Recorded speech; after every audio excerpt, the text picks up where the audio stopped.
연금이 300만 원 들어오는 바로 그 순간 많은 분들이 오히려 가슴이 철렁 내려앉는다는 사실 혹시 알고 계셨나요?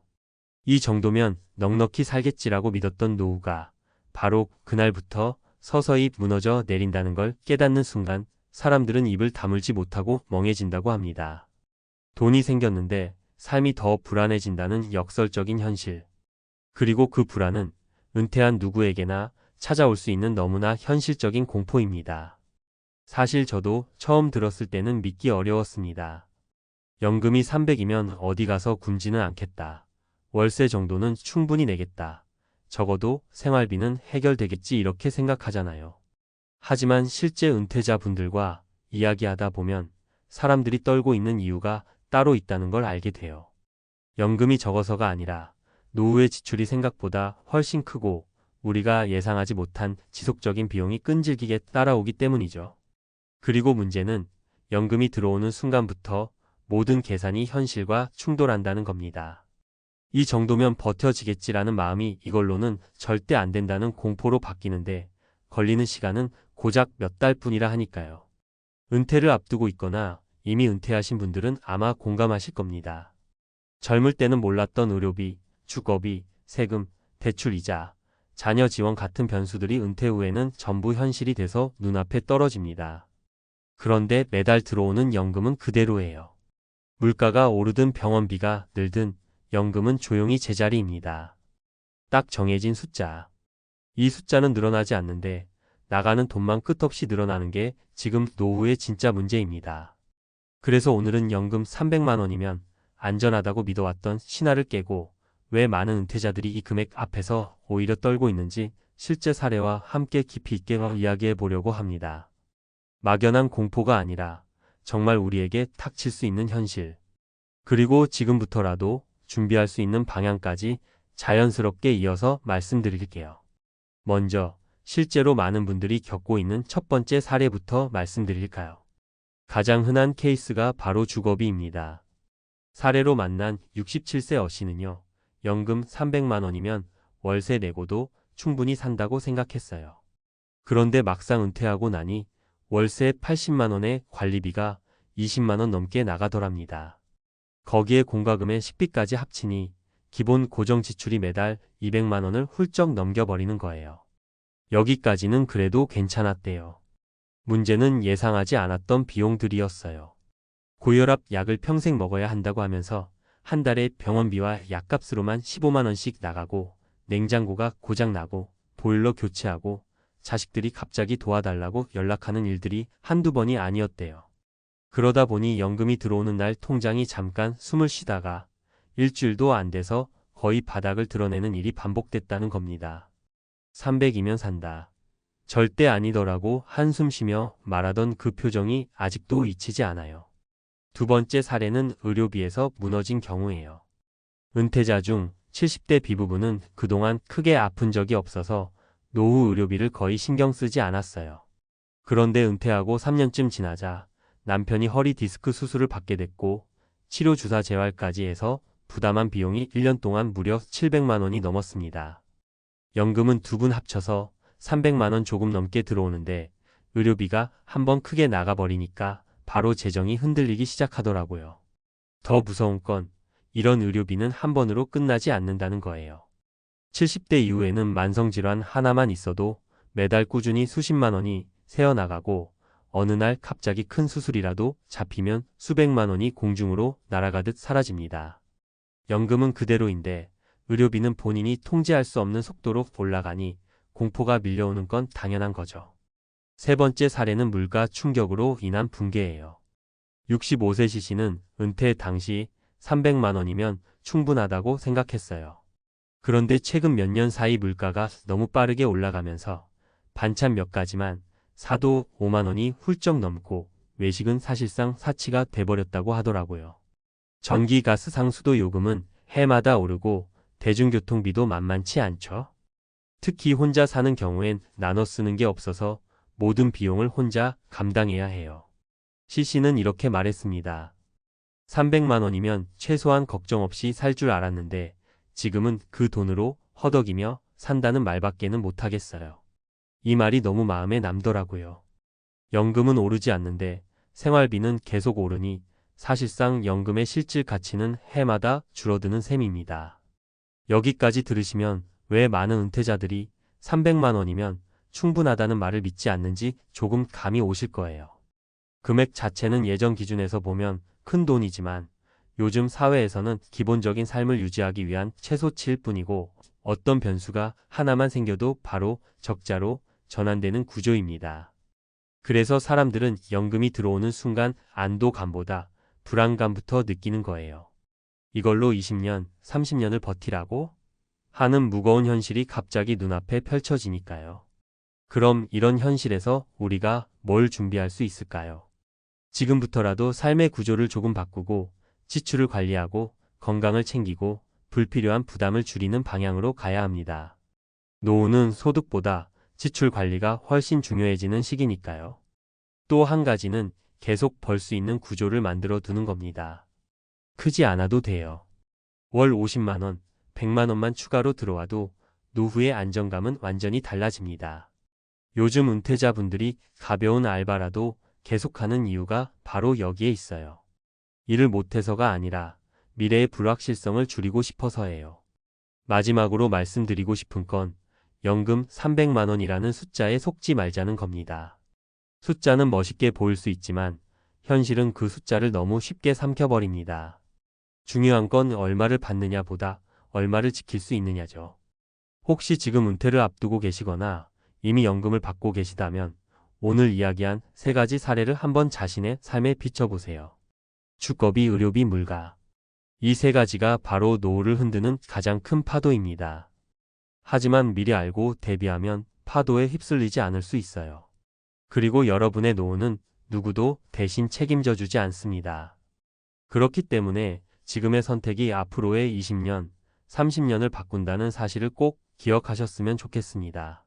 자, 이제부터는 그럼 어떻게 해야 덜 흔들리는 노후를 만들 수 있을까?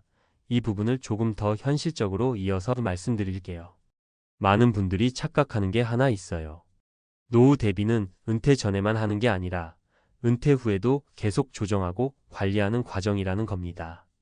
연금이 들어오기 시작했다고 끝난 게 아니라 이제부터 본격적으로 노후를 운영하는 시기가 시작된다는 거죠. 그러니까 지금부터 말씀드리는 건 어려운 재테크 이야기가 아니라 누구나 당장 적용할 수 있는 아주 현실적인 생존 전략이라고 보시면 됩니다. 가장 먼저 해야 하는 건 고정 지출을 구조적으로 줄이는 작업이에요. 이게 노후 안정의 절반을 차지합니다. 주거비가 너무 크면 과감하게 이사도 고려해야 하고 차량 유지비가 부담된다면 차를 정리하는 것도 생각해 볼 만해요. 의외로 차량 일대 유지비가 은퇴자에게는 연금 50만 원과 맞먹는 부담이 될 때가 많거든요. 또 보험료나 통신비처럼 매달 나가는 비용은 작은 금액이라도 통합하거나 낮추기만 해도 체감 부담이 확 줄어요. 이건 절약이 아니라 생존 전략입니다. 노후는 버티는 힘이 자산보다 더 중요해져요. 두 번째는 계속해서 작은 수입원을 마련해 두는 거예요. 여기서 중요한 건 큰 돈을 벌자는 게 아니라 현금 흐름을 끊기지 않게 만드는 것이에요. 예를 들어 주변 60대, 70대 분들은 하루 몇 시간짜리 경비, 주차 안내, 문화센터, 보조 강사, 지역센터 프로그램 도우미, 온라인 소규모 판매 같은 일을 하면서 한 달 40만, 80만 원 정도를 꾸준히 벌고 계세요. 생각보다 많은 분들이 이렇게 버텨요. 그리고 이 추가 수입이 연금 못지않은 안정감을 줍니다. 내가 원하면 언제든 조금이라도 벌 수 있다는 감각 자체가 사람을 살게 해요. 세 번째는 건강 관리예요. 이건 정말 잔소리처럼 들릴 수 있는데 노후의 비용 절반은 건강에서 갈립니다. 혈압, 당뇨, 콜레스테롤 같은 기본적인 것만 관리돼도 의료비가 3,050%는 줄어요. 운동은 꼭 거창할 필요 없어요. 하루 30분 걷기만 해도 병원비는 장기적으로 확 줄어듭니다. 실제로 의료비 폭탄 맞은 분들 대부분이 나중에 하면 되겠지 하다가 한번 크게 아프면서 휘청이더라고요.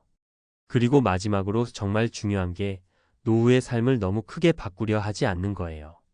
많은 분들이 은퇴하자마자 전원주택, 펜션, 귀촌, 해외 이주 같은 큰 결정을 내리는데 이런 변화가 지출을 폭발적으로 키웁니다. 지금 가진 구조 안에서 덜 흔들리는 삶을 만드는 게 더 중요해요.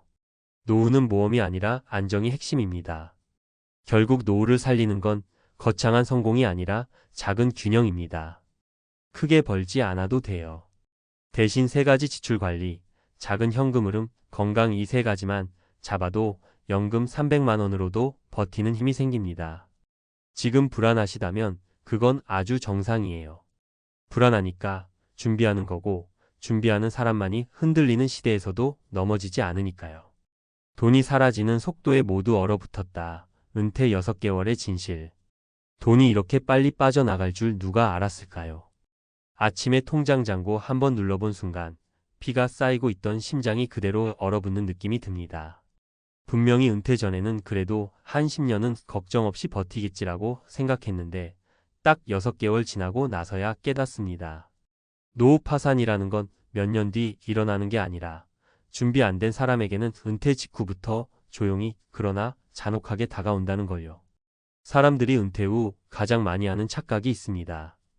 이제는 벌어도 쓰고 쓰면 또 벌면 되지라는 직장인 마인드 그대로 은퇴를 맞이한다는 겁니다. 문제는 은퇴하는 순간부터는 더 이상 벌지 않는 인생이라는 현실이 바로 시작된다는 거죠. 그리고 충격적인 건 대부분의 60대가 이 사실을 몸으로 느끼기까지 단 6개월도 걸리지 않는다는 겁니다. 여기서 많은 분들이 공감하실 거예요. 은퇴 전에는 그 돈이 그렇게 커 보였는데 막상 은퇴하고 쓰기 시작하면 월세, 건강보험, 식비, 교통비, 경조사, 자식 문제까지 여기저기 구멍이 생기면서 눈 깜짝할 새에 사라져버립니다.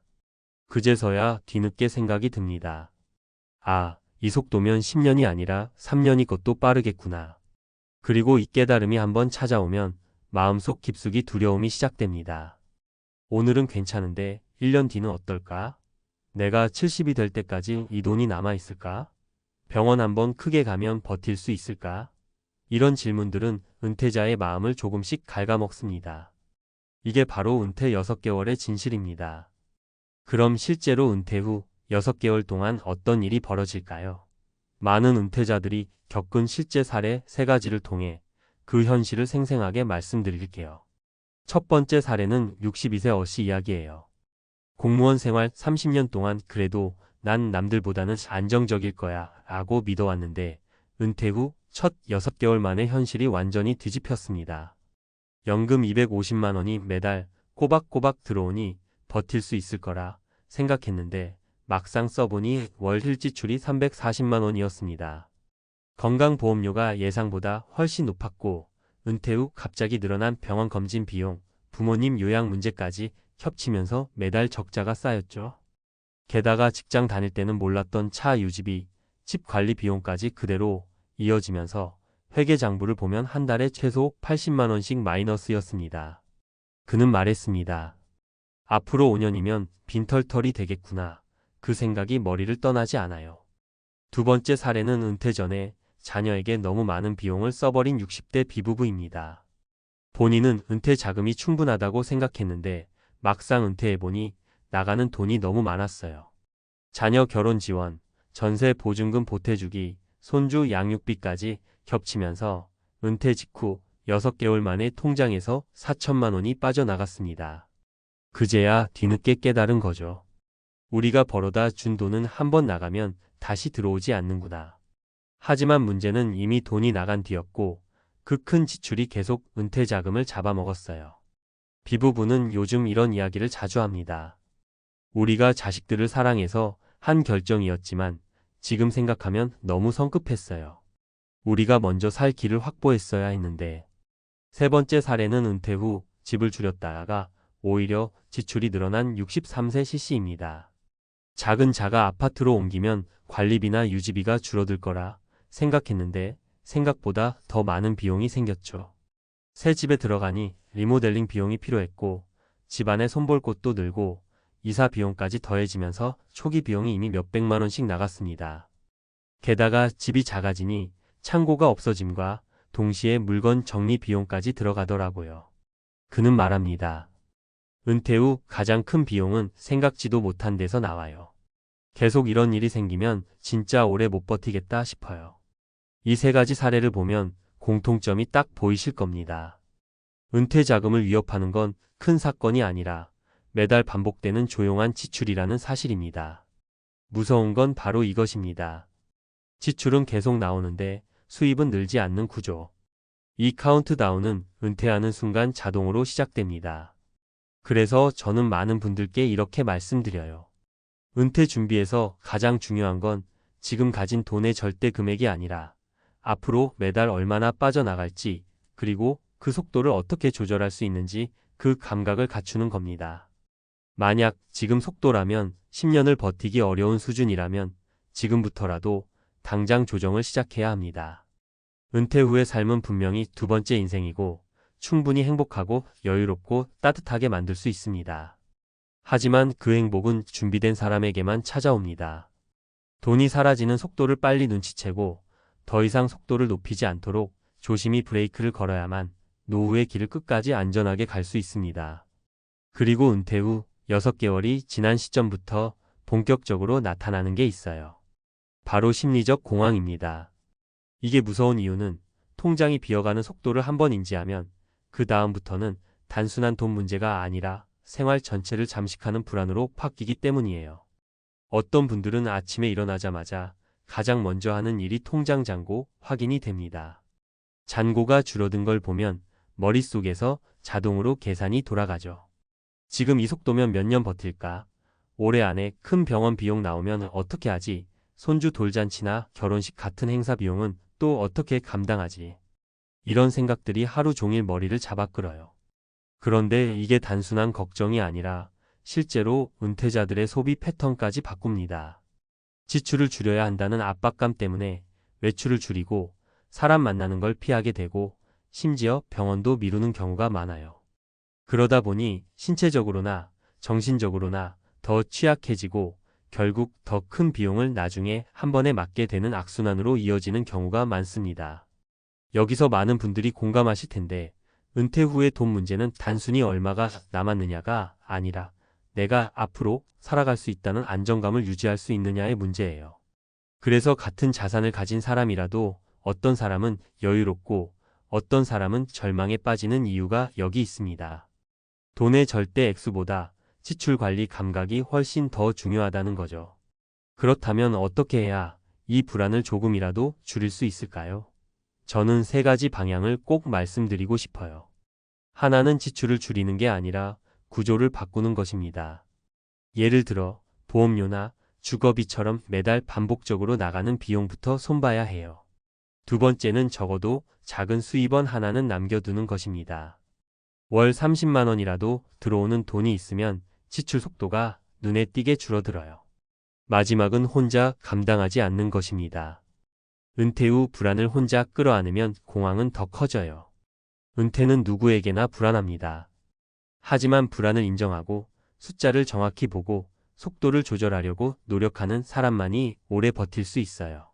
지금 돈이 빠져나가는 속도가 두렵게 느껴진다면 이미 잘 살고 있는 겁니다. 그 감각을 잃지 않는 것이 노후를 지키는 첫 번째 방패예요. 친구들 자산 공개한 자리에서 비명이 돌았다. 노후 파산의 실체가 그날 적나라하게 드러났습니다. 그저 가벼운 마음으로 모임을 가진 날이었는데요. 누가 먼저랄 것도 없이 우리 지금 자산 얼마나 남았는지 한번 솔직하게 말해보자 하고 분위기가 흘렀습니다. 다들 웃으면서 농담처럼 시작했지만 첫 번째 친구의 말이 끝나기도 전에 방 안의 온도가 확 내려앉았습니다.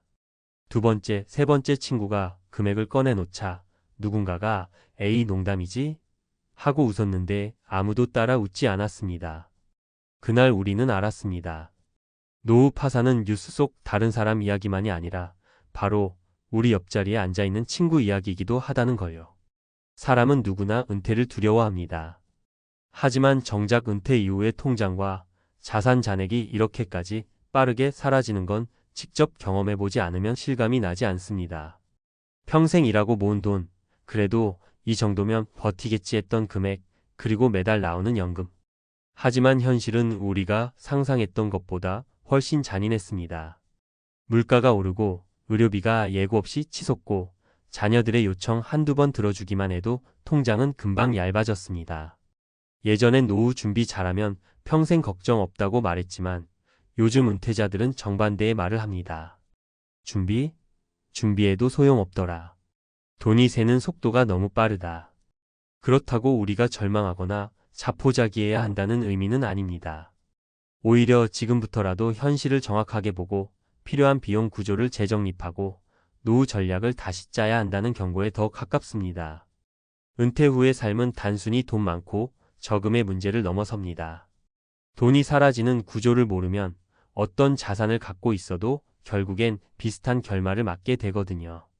그래서 오늘은 친구들 자산 공개 자리에서 드러난 노후 파산의 실체, 그리고 실제로 자산을 갖고 있었음에도 불구하고 빠르게 무너진 3가지 사례를 통해 왜 이런 일이 벌어지는지, 그리고 우리는 어떻게 대비해야 하는지 이야기해 보려 합니다. 누구나 당할 수 있는 이야기라 더 아프지만 그래서 더 필요한 이야기입니다. 먼저, 은퇴 후 돈이 예상보다 훨씬 빨리 사라지는 가장 큰 이유는 지출 구조의 착각 때문입니다. 우리는 늘 이렇게 생각합니다. 이제 은퇴했으니 지출이 줄겠지? 하지만 현실은 완전히 반대입니다. 출퇴근비, 점심값 같은 몇만 원 단위의 비용은 줄어도 큰 비용들은 은퇴 후에 더 적극적으로 찾아옵니다. 병원비, 약값, 각종 검사 비용, 부모님 노후 돌봄, 손주 돌봄 지원, 주택 관리비, 예전보다 더 자주 교체해야 하는 가전제품, 오래된 집의 수리비 등. 그러다 보니 수입은 줄고 지출은 늘어나는 구조가 너무 빨리 완성됩니다. 또 하나는 자산의 유동성 부족입니다. 부동산, 연금, 펀드 등 자산은 있어 보이지만 정작 매달 현금 흐름을 만들어내지 못합니다. 겉으로 보기엔 자산가인데 실제 생활은 적자 상태에 들어가 있는 경우가 너무 많죠. 그래서 통장 잔액은 매달 줄고 결국엔 자산을 처분해 생활비로 쓰는 최악의 구조에 빠지는 겁니다. 그러면 실제 은퇴자들은 어떻게 무너졌을까요? 그 자리에서 들었던 현실 사례 3가지를 진짜처럼 풀어 말씀드릴게요. 첫 번째 사례는 자산 7억이 있으면 평생 불안 없을 줄 알았던 어씨 이야기입니다. 어씨는 60대 초반 모아둔 돈 7억, 주택 한 채, 국민연금 월 150 정도. 주변에서 다들 형님은 걱정 없다라고 말했을 정도였습니다. 그런데 은퇴 후 5년이 지나자 통장 잔액이 2억도 남지 않았습니다. 지출의 대부분이 의료비와 생활비였는데요. 특히 예상치 못한 것은 약값과 검사비였습니다. 혈압약 하나 금방 싸다고 생각했는데 관리약이 계속 추가되고 검진 항목이 늘어나면서 한 달에 30만 원 넘게 의료비가 나갔습니다. 게다가 체력적 여유가 생기니 외식도 늘었고 손주들 용돈도 자연스럽게 챙기다 보니 한 달 생활비가 250만 원을 넘겨버렸습니다. 처음엔 별거 아니라고 생각했지만 매달 적자가 쌓이다 보니 어느 순간 잔액이 훅 떨어졌습니다. 어씨가 말했습니다. 난 내가 이렇게 빨리 무너질 줄은 꿈에도 몰랐어. 돈이 어디로 샌 건지도 모르겠어. 이게 현실입니다. 돈이 줄어드는 속도는 생각보다 훨씬 빠릅니다. 두 번째 사례는 평생 내 집 하나면 끝이라고 생각했던 B씨 이야기입니다. B씨 부부는 집값 덕분에 자산이 10억이 넘는다고 믿었습니다. 그래서 은퇴를 자신 있게 했죠. 하지만 실제로 그들이 매달 쓸 수 있는 돈은 고작 80만 원 뿐이었습니다. 왜냐하면 집을 팔아야만 현금이 생기기 때문이었고 집을 팔면 갈 곳이 없었기 때문입니다. 그래서 생활비는 연금에 전적으로 의존해야 했고 연금은 물가를 따라잡지 못했습니다. 결국 생활비가 부족해 카드 돌려막기를 시작했고 3년 만에 집을 담보로 대출을 받는 지경까지 갔습니다. 겉으로 보기엔 자산가지만 실제로는 매달 버티기 힘든 구조였던 겁니다. B씨가 말했습니다. 부동산이 자산이지 생활은 못 시켜주더라. 노후엔 현금이 전부야. 세 번째 사례는 자녀 지원이 노후를 무너뜨린 C씨의 이야기입니다.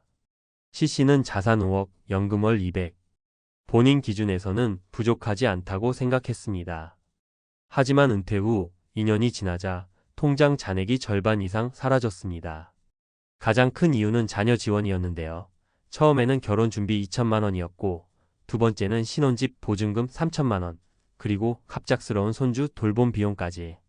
그래도 부모니까 도와줘야지라고 생각한 선택들이었지만 그 비용이 본인 노후 전체를 뒤흔들었습니다. 자녀들도 처음엔 미안해했지만 시간이 지나면 도움받는 게 자연스러워지고 그 사이에 CC의 노후는 회복하기 어려운 구조로 무너졌습니다. CC는 이렇게 말했습니다. 내가 도와준다고 해서 아이들 인생이 바뀐 것도 아닌데 내 노후만 무너졌어. 이 세 가지 사례는 다 다르지만 결국 같은 결말에 도달합니다. 은퇴 후에는 돈이 생각보다 빨리 사라지고 그 속도를 대부분이 과소평가한다는 것. 그리고 자산의 크기보다 현금 흐름이 훨씬 중요해진다는 것. 마지막으로 자녀 지원 부동산 집착 지출 관리 착각이 은퇴자들의 가장 큰 파산 요인이라는 것. 우리는 흔히 자산 총액만 보며 안심합니다. 하지만 노후는 자산이 아니라 월 얼마를 안정적으로 확보할 수 있는가로 승부가 납니다. 연금, 임대 수입, 소규모 아르바이트 등 어떤 형태라도 매달 들어오는 돈이 있어야 버틸 수 있습니다. 지금 이 순간에도 많은 은퇴자들이 말합니다. 난 준비했다고 생각했는데 알고 보니 준비가 아니었더라. 바로 이 착각이 노후를 가장 먼저 무너뜨립니다. 그래서 우리는 지금부터라도 현금 흐름 중심의 노후 설계, 지출 구조 재점검, 자녀 지원 한도 설정을 다시 시작해야 합니다. 노후는 누구에게도 두 번 주어지지 않으니까요. 그리고 바로 이 진실을 모르면 그날 친구들 모임에서 들었던 무서운 침묵이 우리 자리에서도 반복될 수 있습니다. 그날 친구들끼리 서로 자산을 공개하며 침묵이 흘렀던 이유는 단순히 숫자가 작아서가 아니었습니다. 이 돈으로 앞으로 몇 년을 살 수 있지? 이 질문이 모두의 머릿속을 동시에 스친 거죠. 은퇴 후의 삶은 생각보다 길고 길수록 지출은 늘어나고 예측 못한 사건들이 계속 생기니까요. 그래서 우리는 공통으로 깨달았습니다. 노후는 돈의 크기보다 돈이 사라지는 속도를 관리할 줄 아는 사람이 버티는 싸움이라는 걸요. 그 자리에서 한 친구가 조심스럽게 말했어요. 우리 이제라도 지출을 다시 점검하자. 그리고 필요한 만큼만 쓰자. 쉽게 들리지만 은퇴 후 지출을 줄이는 건 생각보다 어렵습니다. 왜냐하면 은퇴 후에는 여유가 생기니까요. 시간 여유, 마음 여유, 그러다 보면 외식도 늘고 여행도 가고 손주들 때문에 쓰는 돈도 자연스럽게 많아집니다. 하지만 우리가 놓치면 안 되는 건 지금 쓰는 10만 원, 20만 원이 누적되면 3년, 5년 뒤 노후 생존을 흔든다는 사실입니다. 그래서 저는 이렇게 정리하고 싶습니다. 지출을 줄인다고 해서 초라해지는 게 아닙니다. 오히려 노후를 지키는 가장 현실적인 방법이에요. 불필요한 보험 정리하고 외식 횟수 줄이고 집 수리 계획을 세워두고 자녀 지원은 선이 있는 구조로 재설정해야 합니다. 이런 작은 조정들이 쌓여 결국 노후를 지켜주는 안전망이 됩니다. 또 하나 중요한 건 새로운 현금 흐름을 만드는 일입니다. 은퇴했다고 해서 돈 버는 일을 멈춰야 하는 건 아니잖아요. 주 23일 파트타임, 온라인 소규모 수입, 취미 기반의 소득 등 여러 길이 있습니다. 월 30만 원이라도 꾸준히 들어오면요. 그 집단 모임에서 느꼈던 그 공포가 크게 줄어듭니다. 노후의 가장 큰 안정은 잔고가 줄지 않는 느낌을 만들 때 생깁니다. 마지막으로 꼭 드리고 싶은 말이 있습니다. 우리는 그날 모임에서 서로의 잔액을 보며 충격을 받았지만 그 덕분에 노후를 다시 설계할 계기가 생겼습니다. 노후는 부끄러운 게 아닙니다. 준비가 부족한 게 죄도 아닙니다. 하지만 현실을 모른 척하는 건 큰 위험이에요. 지금부터라도 내 돈이 어디로 흘러가고 있는지, 어디서 새고 있는지, 앞으로 몇 년을 어떻게 버틸지를 솔직하게 들여다보셔야 합니다. 그게 결국 내 삶을 지키는 가장 현실적이고 가장 확실한 방법입니다. 당신도 혹시 이런 순간을 상상해 보신 적 있으신가요? 평생 가족을 위해 뼈 빠지게 일하고 은퇴하면 이제야 비로소 나도 좀 쉬어도 되겠지 싶었던 그 순간. 그런데 바로 그날 가장 믿었던 사람에게서 모든 걸 뒤흔드는 한 문장이 떨어지는 겁니다. 이제 각자 살자. 더 이상은 못하겠다. 처음엔 농담인 줄 알았다가 식탁 위에 올려진 딱딱한 서류를 보며 다리가 풀리고 머리가 새하얘지는 그 느낌. 수십 년 동안 가족을 책임지던 위치에서 단 하루 만에 완전히 무너져 버리는 현실. 사실 이건 드라마가 아닙니다. 은퇴 직후 관계가 무너지는 가정이 생각보다 훨씬 많습니다. 그동안 숨겨져 있던 불만, 홀로 감당했던 희생, 그리고 서로를 향해 쌓였던 거리감이 은퇴라는 24시간 함께 있음 앞에서 폭발하는 거죠. 많은 분들이 은퇴를 경제 문제로만 준비합니다. 하지만 실제로 노후를 박살내는 건 돈보다 관계입니다. 사람 마음이 한번 돌아서면 통장 잔고 몇 줄이 그걸 돌려놓지는 못합니다. 그래서 오늘 이야기는 조금 무겁습니다. 하지만 꼭 필요한 이야기이기도 합니다. 누구도 말해주지 않는 은퇴 후 관계의 진짜 얼굴. 그리고 당신이 같은 길을 걷지 않도록 도와줄 현실적인 조언까지 담아보려고 합니다. 이제 실제로 있었던 3가지 사례를 들려드릴게요. 듣다 보면 아마 마음이 쿵 내려앉을 수도 있고 이건 내 얘기인데 하고 뜨끔하실 수도 있을 겁니다. 그만큼 은퇴 후 관계의 붕괴는 우리 주변 어디에서나 일어날 수 있습니다. 첫 번째 이야기는 오랜 직장 생활 동안 가족에게 거의 모든 시간을 내어주지 못했던 한 남편의 사례예요. 이분은 주말에도 전화만 오면 달려가야 하는 직무였고 30년 넘게 이런 생활을 이어오다 보니 집에서는 늘 아빠는 바쁜 사람으로만 존재했습니다. 아이들은 크면서 자연스럽게 거리감이 생겼고 아내는 혼자서 모든 역할을 떠안으며 지쳐갔죠. 남편은 은퇴가 되면 그동안 못했던 걸 다 해줄 수 있을 거라고 가정에 다시 집중할 수 있을 거라고 믿었습니다. 하지만 은퇴하자마자 문제가 드러나기 시작했어요. 아내는 이미 마음이 떠난 지 오래였던 겁니다. 남편이 갑자기 하루 종일 집에 머무르면서 아내는 오히려 무거운 부담감을 더 크게 느꼈고 결국 지금까지 버틴 것도 내 한계였다고 말하며 이혼을 요구했습니다. 남편은 충격을 받았지만 돌아보면 스스로도 알고 있었습니다.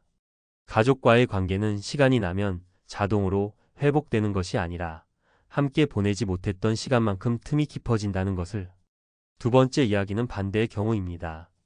아내가 평생 희생형으로 살아온 가정이었어요. 남편은 직장에서 열심히 일하고 돈은 충분히 벌어왔습니다. 하지만 가정이라는 작은 사회 안에서 아내는 늘 보이지 않는 사람처럼 대우받았습니다. 식사 준비, 집안일, 아이 양육을 어부이 탈 없이 해냈지만 아무도 고마워하지 않았죠. 남편은 착각했습니다. 내가 벌어오니까 가정이 굴러간다. 하지만 아내는 서서히 무너지고 있었습니다. 그리고 은퇴 후 남편이 집에 머무는 시간이 늘어나며 갈등이 폭발했어요. 아내는 말합니다. 당신이 퇴직하면 우리 더 행복해질 줄 알았어요. 그런데 오히려 숨이 막혀요. 결국 이 가정도 갈라섰습니다. 경제적으로 부족함은 없었지만 감정의 저금통은 이미 바닥나 있었던 겁니다. 세 번째 이야기는 조금 다른 측면에서 보자면 더 무서운 경우입니다. 부부 사이가 나쁘지 않았던 가정이었는데 문제는 노후의 현실이었습니다. 은퇴 직후 남편의 소득이 끊기자 불안감이 아내를 다 잡아먹기 시작했어요. 매달 들어오는 연금이 있지만 물가와 의료비 앞에서는 턱없이 부족하다는 사실이 드러났고요. 남편은 괜찮다, 줄여 살면 된다고 말했지만 아내는 불안해서 잠도 못 잤습니다. 그 불안이 결국 남편을 향한 분노로 번졌습니다. 당신이 더 준비했어야 하는 거 아니냐? 왜 나만 고생해야 하냐? 이 부부는 서로에게 화를 냈지만 사실 싸우는 진짜 이유는 돈 때문이 아니라 미래를 통제할 수 없다는 공포였습니다. 결국 아내는 어느 날 조용히 말했습니다. 난 이렇게 살 자신이 없어요. 이혼은 아니었지만 별거를 선택했고 지금까지도 각자 살아가고 있습니다. 여기서 드러나는 공통점이 있습니다. 노후를 무너뜨린 건 돈이 아니라 관계가 버티지 못한 것이에요. 그리고 그 관계를 무너뜨린 뿌리는 대부분 은퇴 전에 이미 싹 트고 있었습니다. 가족과의 거리감, 소통 부재, 감정의 단절, 역할의 불균형, 책임의 불공평함. 이런 것들이 쌓이고 쌓이다가 은퇴라는 24시간 함께하는 현실 앞에서 한꺼번에 무너지는 겁니다. 그럼 어떻게 해야 이런 결말을 막을 수 있을까요? 이건 단순한 부부 상담 문제가 아닙니다. 노후 계획의 핵심은 돈과 관계의 균형이에요. 돈만 준비한다고 해결되지 않고 감정만 다독인다고 실질적인 불안이 사라지지도 않죠. 둘 다 함께 다뤄져야 합니다. 우선 가장 중요한 건 상대방이 무엇을 느껴왔는지, 나를 어떻게 바라봐왔는지 알고자 하는 마음입니다. 평생 일하느라 바빴던 남편이든 평생 희생하느라 지친 아내든 서로가 쌓아온 감정은 절대 가볍지 않아요. 그걸 무시한 채 은퇴 후 갑자기 가까워지려고 하면 상대는 오히려 부담을 느낍니다. 두 번째는 역할 재배치입니다. 은퇴 후 가장 많이 생기는 갈등이 바로 집안에서의 역할 충돌이에요. 남편이 집에 머물 시간이 늘어나면 아내는 오히려 자신의 공간과 리듬이 무너진다고 느낄 수 있습니다. 그래서 은퇴 전에 미리 이야기해야 해요. 누가 어떤 역할을 할지, 어떤 공간은 서로 건드리지 않을지, 생활 리듬을 어떻게 맞출지. 마지막으로 은퇴 후 관계의 중심축은 함께 보내는 시간의 질입니다. 억지로 붙어 있으라는 게 아니라 함께 있을 때 서로 편안한 순간이 늘어나야 합니다. 시간이 많다고 관계가 가까워지는 게 아니에요. 좋은 경험을 쌓아야 관계가 회복됩니다. 은퇴는 누군가에게는 새로운 시작이지만 누군가에게는 숨겨져 있던 균열이 드러나는 시기입니다. 그리고 그 균열은 절대 저절로 사라지지 않아요. 돈보다 더 무서운 건 오랜 시간 쌓아온 관계가 한순간에 무너지는 순간입니다. 당신이 지금 이 글을 읽고 계시다면 관계를 다시 돌아볼 마지막 기회일지도 모릅니다. 노후를 지키는 건 통장의 숫자가 아니라 곁에 남아있는 사람입니다. 그 사람의 마음을 잃는 순간 노후는 진짜로 무너집니다. 사람들은 종종 말합니다. 부부 사이 문제는 시간이 해결해준다. 하지만 은퇴 후의 현실은 정반대예요.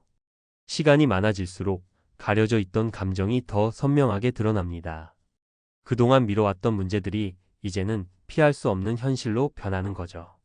그래서 은퇴는 단순한 직장 생활의 끝이 아니라 관계의 민낯을 그대로 보여주는 무서운 시기입니다. 많은 은퇴자들이 똑같이 말합니다. 내가 뭘 잘못한 건지 모르겠다. 갑자기 이렇게 된 것 같다. 하지만 상대 입장에서는 갑자기가 아니었어요. 10년, 20년, 혹은 30년 동안 묵혀둔 감정이 쌓이고 쌓여서 결국 은퇴라는 계기에서 터져 나온 겁니다. 문제는 대부분의 남편은 그 징조를 전혀 눈치채지 못했다는 거예요. 바쁘다는 이유로, 피곤하다는 이유로, 가족은 당연히 내 편일 것이라는 믿음으로 외면해버린 시간이 너무 길었습니다. 은퇴 후 관계를 지키기 위해 가장 먼저 해야 할 건 상대의 말과 감정을 이해할 준비를 하는 겁니다. 많은 사람들이 대화를 시도한다고 하지만 사실은 설득하려고만 해요. 그땐 어쩔 수 없었어. 난 너희를 위해 그렇게 한 거야. 이런 말들은 설명이지 공감이 아닙니다. 상대가 원하는 건 이해받는 느낌이에요. 말을 들어주는 사람이 필요하지 변명을 듣고 싶은 게 아니거든요. 또 하나 중요한 건 은퇴 후 자존감 문제입니다.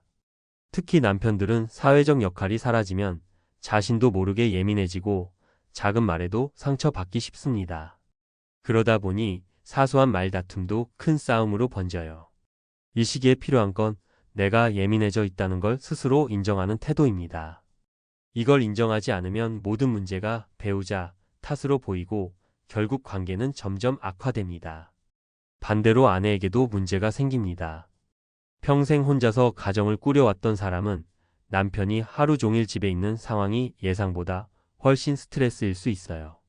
자기만의 공간과 루틴이 무너지고 사소한 생활 방식의 차이가 불편함을 키웁니다.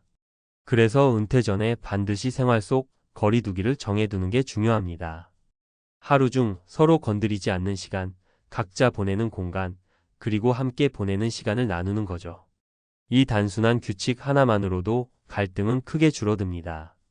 그리고 마지막으로 꼭 말씀드리고 싶은 게 있어요. 관계는 노력한다고 반드시 좋아진다고 장담할 수 없습니다. 하지만 노력하지 않으면 반드시 무너진다는 건 분명합니다. 은퇴 후 관계를 지키는 건 거창한 이벤트가 아니라 작은 말과 작은 행동의 반복이에요. 커피 한 잔 같이 마시면서 괜찮아? 요즘 어때? 라고 묻는 그 한마디가 관계를 다시 숨쉬게 합니다. 상대가 힘들어 보이면 내가 도울게라고 먼저 말해주는 작은 배려가 서로를 다시 인간적으로 바라보게 만들죠. 이런 기본적인 정서적 교류가 사라진 순간 부부 사이에는 벽이 생기고 그 벽은 시간이 갈수록 높아집니다. 은퇴 후의 삶은 누구에게나 낯설고 무겁습니다. 하지만 이 시기를 서로의 손을 잡고 건너는 부부도 여전히 많습니다. 공통점이 있다면 둘 다 상대에게서 행복을 찾는 것이 아니라 함께 행복을 만들어 가려는 노력을 한다는 거예요. 노후를 지키는 건 돈이 아니라 관계라는 사실. 이 단순하지만 무서운 진실을 가장 늦게 깨닫는 사람이 가장 크게 후회합니다. 교포들이 한국 돌아와 처음 내뱉는 말이 뭔지 아세요? 이럴 줄 알았으면 그냥 미국에 남을 걸 그랬다. 이 한마디가 얼마나 무겁게 들리는지 듣는 순간 등골이 서늘해질 정도입니다. 한국이 나쁜 나라여서가 아니라 은퇴자의 삶이 버텨내기엔 지금 한국의 현실이 너무 빠르게, 너무 가혹하게 변해버렸기 때문입니다. 다들 한국에 돌아가면 부모님도 계시고 말도 편하고 음식도 익숙하고 병원도 가깝고 노후는 한국이 낫지 않을까? 이런 기대를 안고 비행기표를 사죠. 하지만 현실은 그 기대를 뜯어먹고 하루하루가 버거운 싸움처럼 느껴질 만큼 은퇴자들의 삶을 옥죄기 시작합니다. 오늘 이야기는 교포들이 왜 한국살이를 쉽게 말하지 않는지, 왜 다시 미국으로 돌아가는 사람이 줄줄이 늘어나는지, 그리고 그 안에서 우리가 어떤 교훈을 얻어야 하는지 차분히 풀어드릴게요. 말투는 편하게 할게요. 듣기 부담 없게, 그러나 핵심은 절대 놓치지 않도록. 처음 한국에 돌아온 교포들 대부분은 이렇게 말해요. 그래도 내 나라니까 버틸만 하겠지. 근데 막상 살기 시작하면 한국은 내 나라라는 이유만으로 봐주는 게 하나도 없습니다. 물가는 미국 못지않게 올랐고 의료비는 싸지만 건강보험료라는 거대한 벽이 가로막혀 있고 집값과 전월세는 숨만 쉬어도 빠져나가고 경조사 문화는 은퇴자의 통장을 파고듭니다. 그리고 가장 치명적인 건 은퇴자에게 한국은 돈이 천천히 빠져나가는 곳이 아니라 돈이 급속도로 증발하는 곳이라는 겁니다. 미국은 생활비가 높아도 구조가 단순해요. 지출 흐름도 예측 가능합니다. 근데 한국은 예상 못한 지출이 너무 많습니다. 의료보험료 한번 잘못 계산되면 몇십만 원이 통장에서 빠져나가고 부동산 제도 하나 바뀌면 세금이 폭탄처럼 떨어지고 교통식비 관리비는 매달 알게 모르게 조금씩 올라 있습니다. 그래서 미국 살다 한국 와본 교포들은 흔히 말하는 한국이 살기 편하다. 이 말의 진짜 의미를 다시 생각하게 됩니다. 편한 건 맞아요. 그런데 편한 만큼 돈이 든다는 걸 체감하는 순간 생각이 달라져요. 특히 은퇴자라면 더욱 그렇죠. 그럼 여기서 실제 사례 3가지를 이야기해 볼게요. 이분들 이야기가 많은 교포들이 공감한 내용이라 아마 들으시면 한숨부터 나올 수도 있어요. 첫 번째는 뉴저지에서 30년 살고 귀국한 62 교포 부부 이야기입니다. 이분들은 한국에 오자마자 제일 먼저 놀란 게 건강보험료였어요.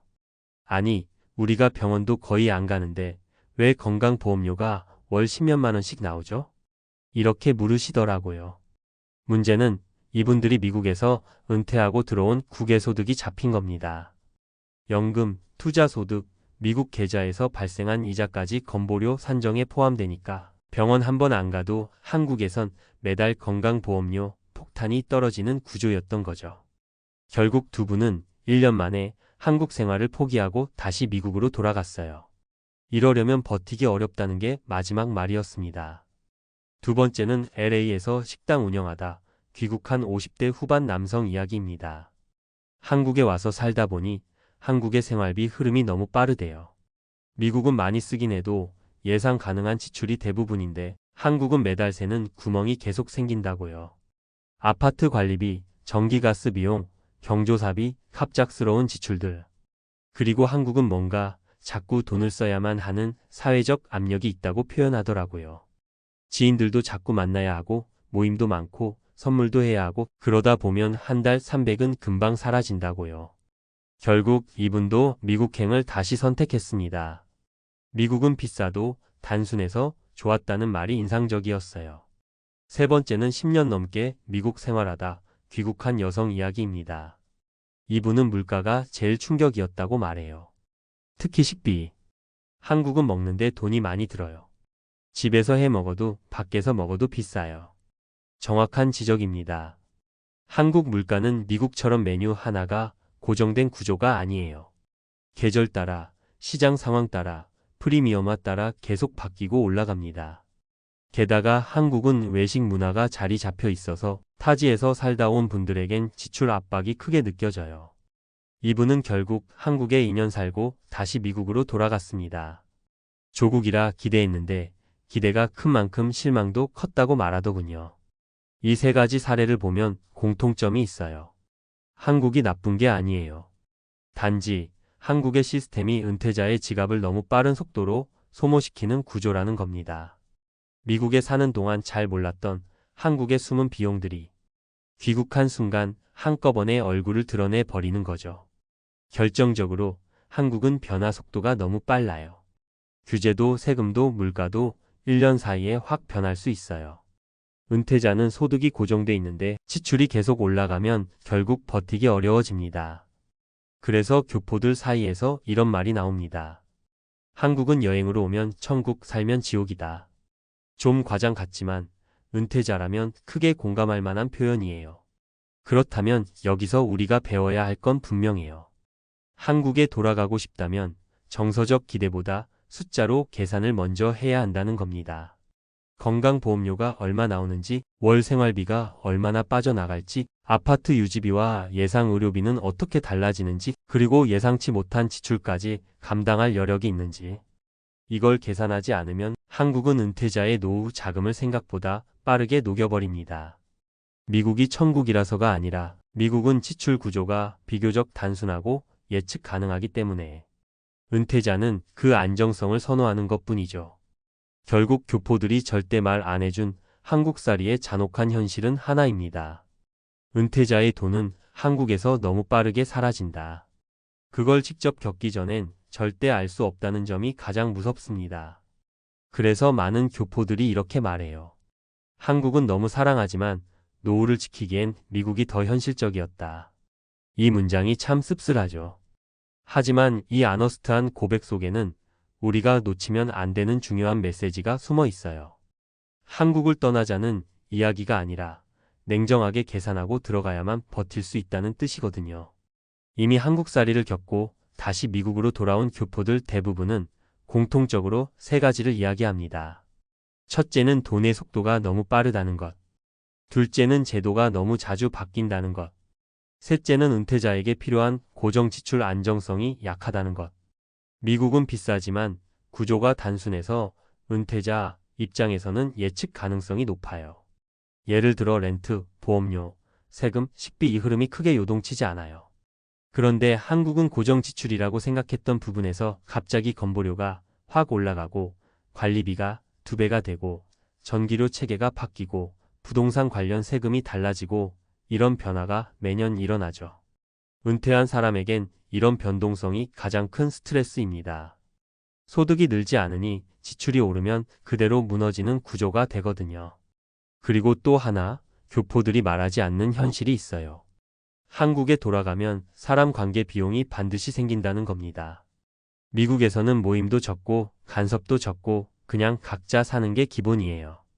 근데 한국에 오면 마치 사회생활을 다시 시작하는 느낌이 들 만큼 모임도 많고 경조사도 많고 이웃과의 관계도 챙겨야 하고 심지어 가족끼리도 용돈 선물 지원 같은 비용이 계속 발생하죠. 이건 사전에 계산이 불가능한 비용입니다. 그래서 은퇴자들이 가장 당황하는 부분이기도 해요. 물론 한국이 장점도 정말 많아요. 의료 접근성 최고죠. 편의성 압도적이죠. 문화, 교통, 식생활 모두 한국이 훨씬 풍요롭죠. 그래서 다들 살아볼까? 하고 돌아왔다가도 막상 살아보면 그런 장점들이 현실적인 숫자 앞에서 힘을 잃는 순간들이 찾아옵니다. 노후는 감성보다 계산이 더 중요하다는 걸 교포들은 한국살이를 통해 아주 뼈저리게 깨닫게 되는 거죠. 그래도 중요한 건 실패한 교포들의 이야기를 듣고 좌절하라는 게 아니라는 거예요. 오히려 미리 알고 준비하면 한국에서도 충분히 안정적인 노후를 꾸릴 수 있다는 뜻이기도 해요. 건보료 구조를 이해하고 자산을 어떤 형태로 들고 들어올지 고민하고 월세와 생활비의 밸런스를 맞추고 예상치 못한 지출을 견딜 여지를 확보해두면 한국 노후도 충분히 가능해요. 결국 중요한 건 단 하나예요. 은퇴 후 한국살이는 감정으로 결정하면 무너지고 계산으로 결정하면 버틸 수 있다. 한순간에 벼랑 끝으로 떨어지는 건 늘 준비 안 된 사람부터 더라고요.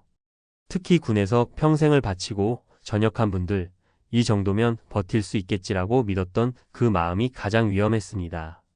안타깝게도 노후 준비를 제대로 못하면 이렇게 무너진다는 걸 많은 전역 군인분들이 몸소 보여주고 계십니다. 처음엔 다들 비슷하게 생각하시잖아요. 나는 군 생활 오래 했고 연금도 어느 정도 나오니까 남들보단 낫겠지. 그런데 현실은 훨씬 잔인했습니다. 막상 사회에 돌아오면 전역했다고 휴식이 찾아오는 게 아니라 인생 이막의 전쟁이 시작됩니다. 은퇴 준비가 부족한 순간 말년은 너무 쉽게 무너져 버리더라고요.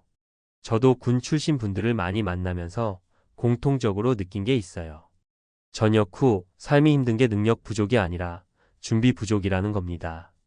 특히 군에서 오래 계셨던 분들은 조직 안에서 모든 게 정해진 규율 속에서 돌아가다 보니 사회에 나오자마자 선택지는 갑자기 너무 많아지고 불확실성은 더 커지니까 멘탈이 크게 흔들립니다. 이때 준비가 되어 있지 않으면 그 흔들림은 바로 생활비, 건강, 인간관계로 이어지면서 말년을 송두리째 흔들어 버립니다. 그러니까 오늘은 좀 무겁게 전역 군인의 은퇴 후 삶이 어떤 방식으로 무너지는지 그리고 그걸 어떻게 막을 수 있는지 사례 3가지와 함께 현실적으로 풀어드릴게요. 가장 먼저 떠오르는 건 58세에 전역한 한 중령님 이야기예요. 군에서 30년 넘게 근무했고 당연히 안정적인 연금이 있으니 별 문제 없을 거라고 생각하셨어요. 그런데 가장 큰 함정은 생활비였습니다. 군대에서의 생활은 사실상 절제된 구조 속에 있어서 돈을 많이 쓸 일이 없잖아요. 그런데 사회로 나오자마자 지출이 폭발적으로 늘어나기 시작했어요. 외식 한 번에 7만 원, 병원 가면 보험 적용이 돼도 본인 부담이 쌓이고 자동차 유지비, 자녀에게 들어가는 비용까지. 연금 230 정도로는 상상도 못한 속도로 돈이 빠져나가기 시작한 거죠. 처음 몇 달은 그냥 적응 기간이라고 생각하셨대요. 하지만 1년이 지나고 나니 연금만으로는 절대 버틸 수 없다는 걸 뼈저리게 느끼셨습니다. 결국 재취업을 알아봤지만 50대 후반의 군 출신에게 주어지는 일자리는 보안직, 시설관리직 정도였고 월급은 많아야 250. 당장 생활비가 350은 나가는데 연금 230에 월급 250을 더해도 겨우 맞춰지는 수준. 그마저도 체력 문제 때문에 오래 못하셨어요. 결국 2년 만에 퇴사하고 나니 다시 연금 230만 남았고 그때부터 말년의 삶이 빠르게 무너졌습니다. 두 번째 사례는 심리적 붕괴였어요. 66세 예비역 부사관 분이었는데 군에서는 조직의 일원이었고 누가 시키면 실행하면 되는 삶이었잖아요. 사회에 나오자마자 가장 힘들었던 게 나를 필요로 하는 사람이 없다는 감정이었대요. 주변 사람들은 이제 편하게 쉬면 되지 왜 그래? 라고 말하지만 그분에게 은퇴는 휴식이 아니라 정체성 상실이었어요. 군이라는 공동체 안에서 40년을 살았는데 하루아침에 그 소속감이 사라지는 거죠.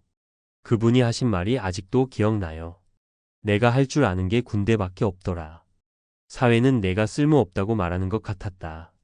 이 심리적 균열이 생활에도 영향을 미쳤어요.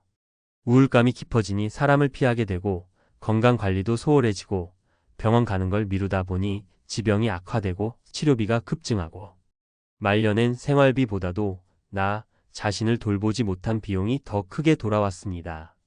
세 번째 사례는 전역 군인분들이 가장 많이 빠지는 함정이에요. 바로 창업 실패. 하사 중사 부사관 출신 분들이 전역하면 많이 선택하는 게 치킨집, 배달 전문점, 자동차 정비, 카센터 창업 같은 업종이잖아요. 이게 왜 위험하냐면 군 생활에서 익숙했던 성과 기반의 명확한 구조가 사회에서는 전혀 통하지 않기 때문입니다. 군대에서는 노력하면 일정한 결과가 나오는데 자영업은 내가 12시간을 일해도 매출이 제로일 수 있잖아요. 55세 예비역 부사관이 음식점을 차렸다가 1년 반 만에 보증금 포함 1억 2천을 날리고 폐업한 사례가 있었어요. 그분이 제일 후회한 지점이 뭐였는지 아세요? 난 규율과 책임감만 있으면 뭐든 할 수 있다고 착각했다는 겁니다. 체력은 있는데 경영 경험이 없었고 손님 응대가 익숙하지 않았고 온라인 마케팅은 더더욱 어려웠어요. 그러다 보니 손님은 점점 줄고 인건비가 부담돼서 혼자 12시간씩 일했지만 매달 적자가 쌓였습니다. 은퇴 자금의 절반 이상을 창업에 쓰고 나니 이후의 삶은 완전히 달라졌죠. 노후 준비 실패하면 이렇게 된다는 말이 그냥 공포 조장이 아니라 실제 현실이었습니다.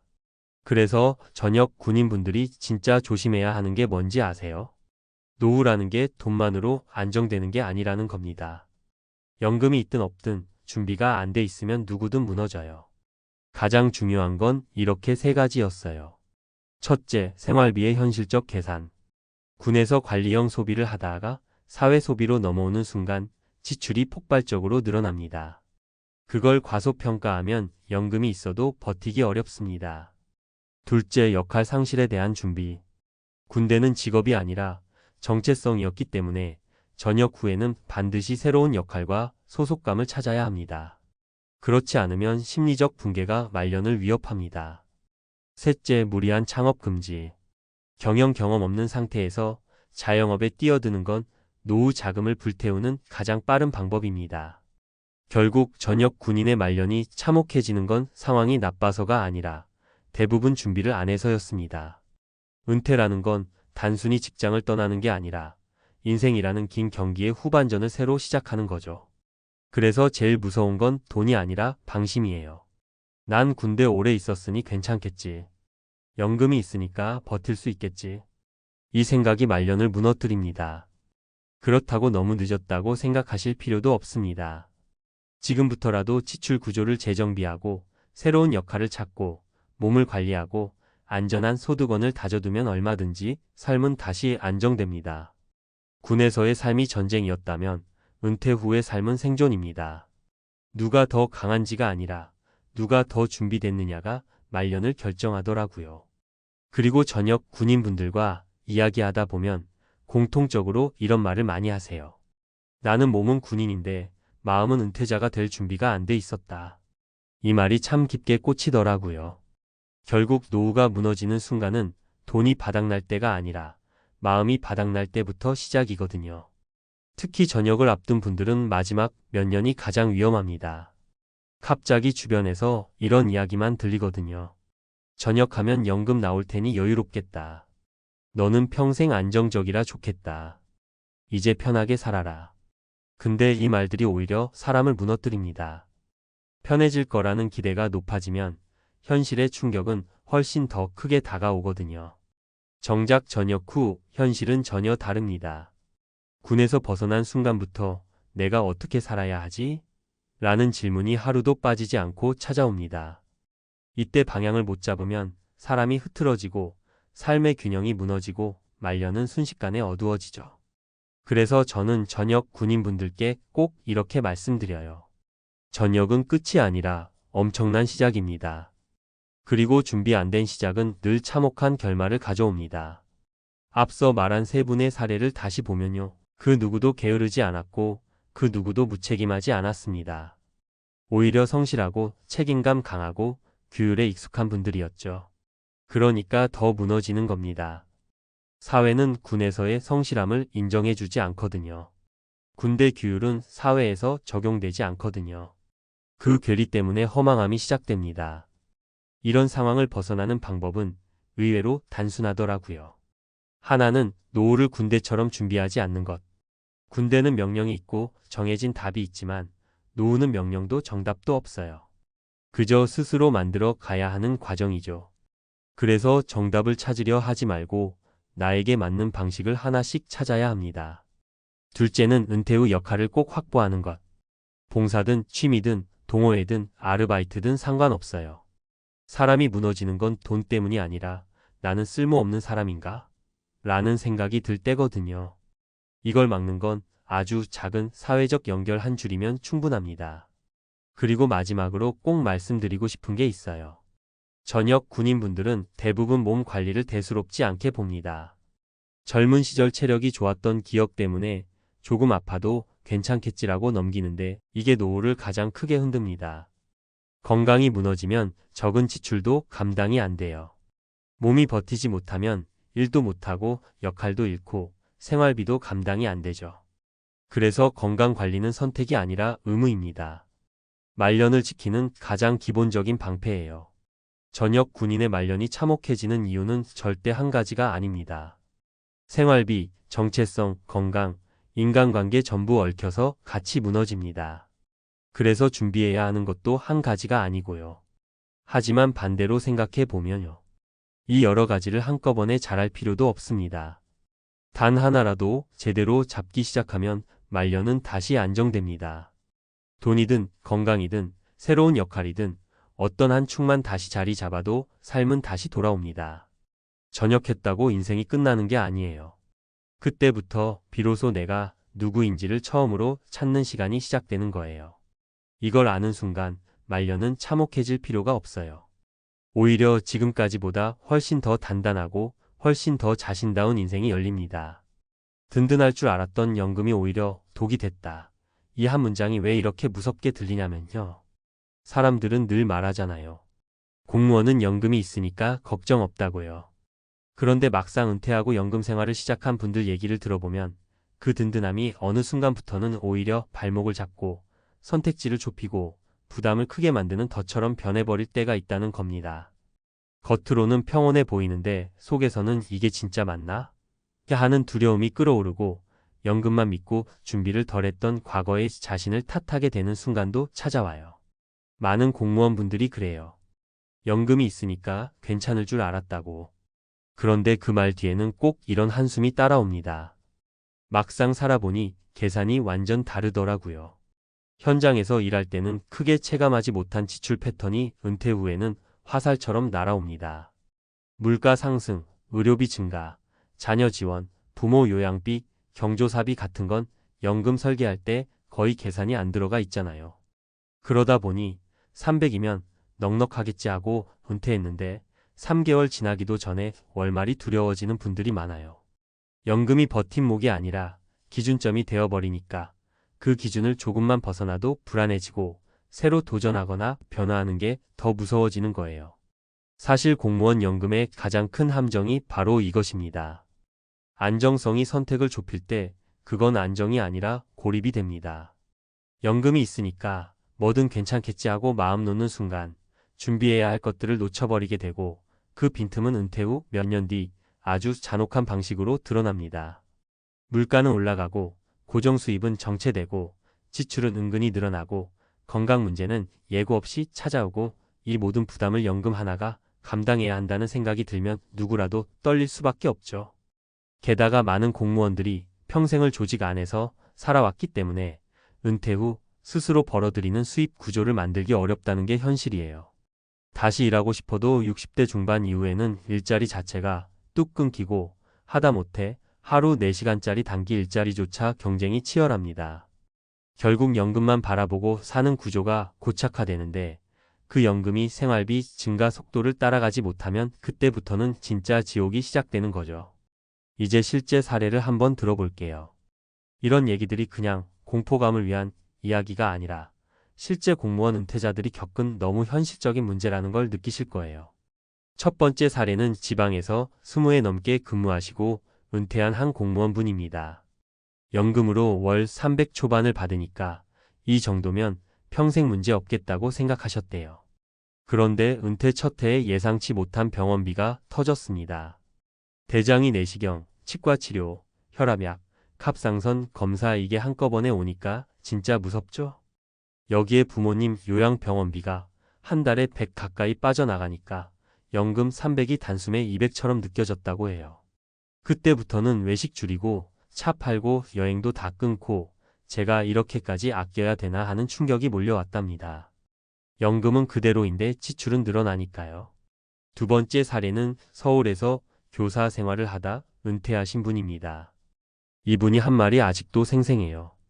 연금이라면 나라에서 주는 돈이니까 안전하겠지 했는데 진짜 위험한 건 그 생각이더라고요. 이분은 은퇴 후 자녀 결혼, 손주 돌봄, 명절 생일 경조사 같은 지출이 갑자기 폭발했습니다. 한 번 쓸 때마다 몇십만 원씩 나가는데 문제는 이게 일회성이 아니라 반복되는 지출이라는 거죠. 지출이 조금씩 늘어나는데 연금은 그대로고 결국 저축을 깎아 쓰기 시작하니까 초조함이 밀려왔다고 해요. 열심히 모은 돈을 이렇게 빨리 소진할 줄 몰랐어요. 연금만 믿었던 제가 바보였죠. 이렇게 말씀하셨어요. 세 번째 사례는 부부 공무원 출신 부부입니다. 둘 다 연금이 나오니까 넉넉할 줄 알았대요. 그런데 문제는 생활비가 아니라 인플레이션이었어요.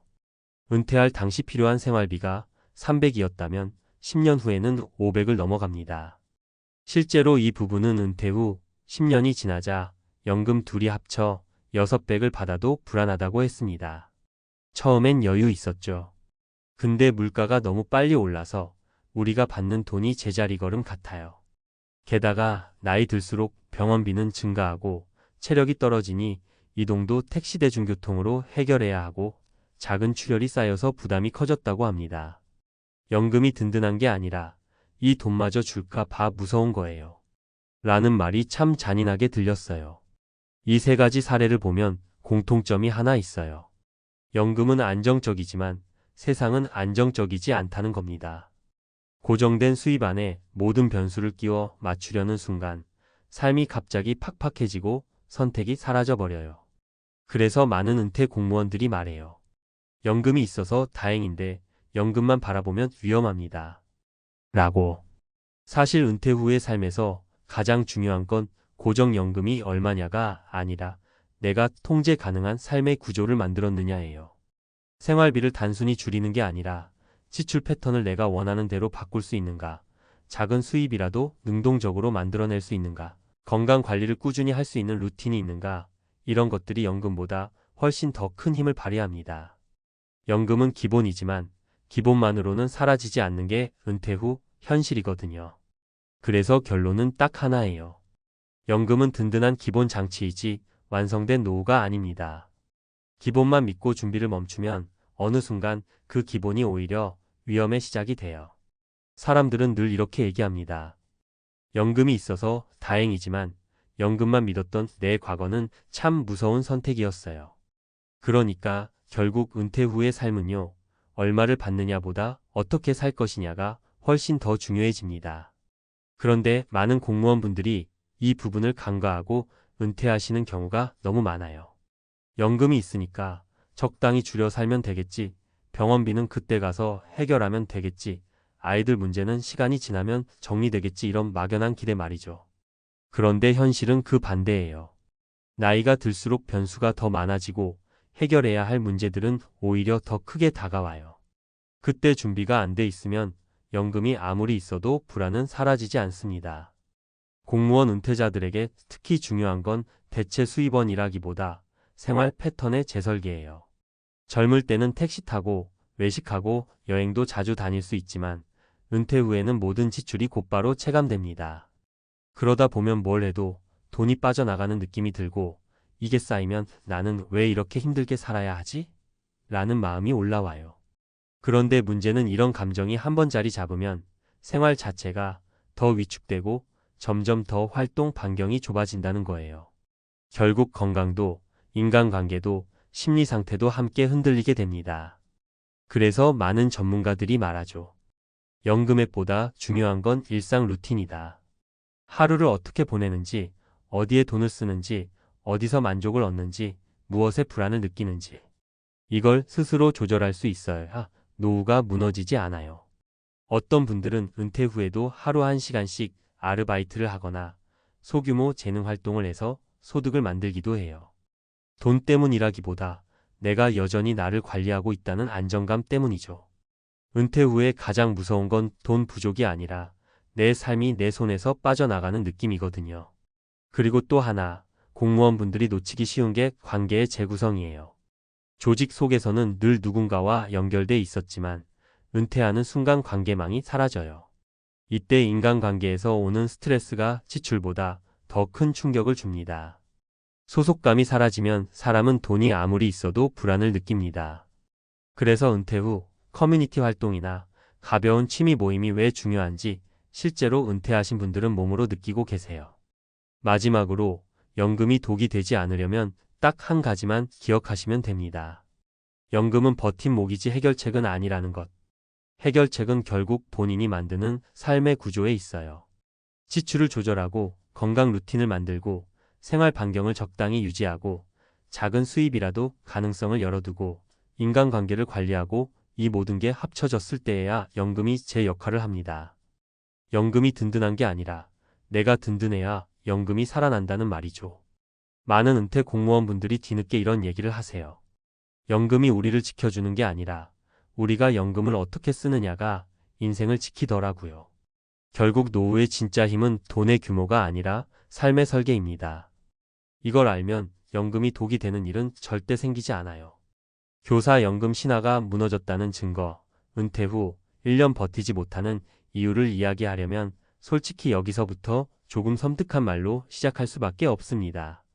많은 분들이 이렇게 말하니까요.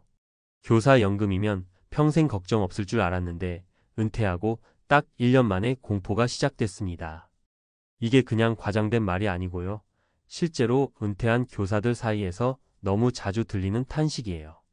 평생 안정직이라 불렸고 연금 부자라는 소리까지 들었는데 정작 은퇴하고 나니까 표정이 어두워지는 이유, 그걸 파고들면 누구라도 움찔할 만한 진짜 현실이 드러납니다. 사실 교사로 20년, 30년 일하면서 다들 이렇게 생각하잖아요. 나는 퇴직하면 연금이 매달 나오니까 큰 문제 없겠지. 민간 직장보다 낫다는데 뭐 걱정이야. 그런데 은퇴 후 첫 해가 지나기도 전에 통장에 찍힌 연금액을 다시 쳐다보게 돼요. 한숨이 먼저 나오는 이유는 단순합니다. 연금이 적어서가 아니라 세상이 너무 비싸졌고 고정비가 예전과 비교도 안 될 정도로 공격적이기 때문이에요. 특히 한국에서 살아보면 딱 느껴지는 게 있어요. 살아가는데 들어가는 비용이 너무 빠르게 올라가고 있다는 거예요. 연금 250이든 300이든 숫자만 보면 괜찮아 보이는데 막상 실생활과 대입하면 이거 가지고는 절대 못 버티겠다라는 결론이 금방 나옵니다. 교사 출신 분들이 은퇴 후 1년을 가장 힘들어하는 이유가 바로 이 간극이에요. 생각했던 삶과 실제 삶 사이의 차이, 그게 주는 충격이 너무 크다는 거죠. 여기서 가장 무서운 건요. 교사 연금이 줄어서가 아니라 생활비가 교사 연금을 추월해버린 시대가 왔다는 사실이에요. 예전엔 연금 250만 원이면 그래도 살림살이가 굴러갔어요. 지금은 관리비, 보험료, 식비, 의료비, 경조사비, 자동차 유지비 매달 빠져나가는 고정비가 300만 원을 훌쩍 넘는 경우가 너무 흔합니다.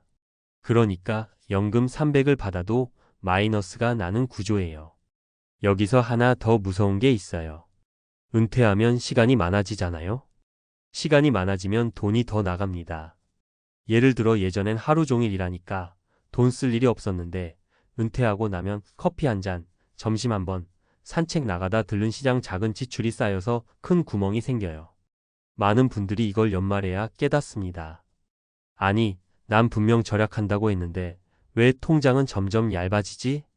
이쯤 되면 교사 연금 신화가 왜 무너졌는지 자연스럽게 보여요. 연금이 문제가 아니라 시대가 너무 빨리 변했고 그 변화 속도가 연금 체계가 따라잡지 못한 거예요. 게다가 교사라는 직업 특성상 평생 고정적인 월급을 받는 구조에 익숙해져 있다 보니 지출 관리, 위험 관리, 투자 관리에 대한 경험이 상대적으로 부족해요. 그러다 보니 은퇴 후 돌발 상황이 오면 대응하기가 어렵고 이것도 연금을 갉아먹는 데 큰 역할을 합니다. 이제 실제 사례를 3가지 들어서 더 현실감 있게 이야기해 볼게요. 첫 번째 사례는 경기도에서 은퇴한 62세 중학교 교사분이에요. 연금으로 매달 280만 원쯤 받는데 그분이 딱 이렇게 말했어요. 280이면 괜찮겠지 싶었어요. 근데 생각보다 너무 빨리 줄어들어요. 관리비만 25만 원 넘죠. 건강보험료 15만 원 나가죠.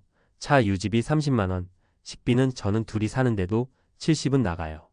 손주들 용돈도 줘야 하고 경조사비도 꾸준히 있고 결국 한 달에 330 정도는 필요하더라고요. 그러니까 연금 280이면 부족하다는 현실을 은퇴 첫 해에 바로 느꼈고 결국 경비 아르바이트를 시작했습니다. 평생 안정직이었는데 은퇴 후에 다시 일자리 알아보는 내 모습이 참 낯설었어요. 이 말이 정말 무겁게 들리더라고요. 두 번째 사례는 부산에서 교직 생활을 마친 58세 여성 교사분이에요. 이분은 연금액이 약 260만 원 수준이었는데 문제는 의료비였어요. 은퇴 후 건강이 조금 안 좋아지면서 병원비가 갑자기 늘어난 거예요. 젊을 때는 몰랐는데 60 가까워지니까 병원 갈 일이 너무 많아요. 검사 하나 받으면 몇십이고 약값도 계속 나가고. 이분은 1년 동안 의료비로만 450만 원 가까이 썼습니다. 그러다 보니 연금만으로는 도저히 감당이 안 돼서 결국 집 근처 독서실 총무를 시작했어요. 몸이 아파서 은퇴했는데 또 일하러 나가야 한다는 게 참 서글펐어요. 이 한마디가 은퇴 이후 현실의 냉정함을 그대로 보여줍니다. 세 번째 사례는 서울에서 고등학교 교사로 33년 일하다 은퇴한 63세 남성분이에요. 이분은 은퇴 직후 이제 쉬면서 여행도 다니고 싶다고 말했는데 문제는 생활비 구조였어요. 은퇴 전엔 월급이 450 정도였으니까 돈을 써도 별 부담이 없었죠. 그런데 연금 300으로 떨어지니까 소비 패턴을 조정해야 했는데 그게 너무 어려운 거예요. 한번 쓰던 소비 습관은 쉽게 안 바뀌더라고요. 줄인다고 줄였는데도 연말에 보니까 연금으로는 6개월밖에 못 버틴 거죠. 결국 이분은 은퇴 1년 만에 다시 기간제 교사 자리를 알아보고 복직했습니다. 연금 생활은 생각보다 훨씬 강한 자기 절제가 필요해요. 안 그러면 속수무책이에요. 이 현실적인 고백이 많은 분들에게 깊은 울림을 줬습니다. 이 사례들을 보면 결국 결론은 하나예요. 교사 연금 자체가 나쁜 게 아니라 시대가 바뀌었고 그 변화에 적응하지 못하면 누구라도 버티기 어렵다는 거예요. 은퇴 후 1년이 특히 힘든 이유는 그 1년이 환상과 현실이 처음 충돌하는 시기이기 때문이에요. 그리고 그 충돌이 너무 아프게 다가옵니다. 그렇다고 절망할 필요는 없어요. 교사연금이든 국민연금이든 연금은 노후의 기본 뼈대일 뿐 나머지 근육은 우리가 만들어야 하거든요. 지출 구조를 다시 설계하고 적은 돈이라도 꾸준히 현금 흐름을 만들고 건강을 지키는데 투자하고 예상치 못한 지출에 대비할 쿠션을 만들어두면 연금은 비로소 힘을 발휘합니다.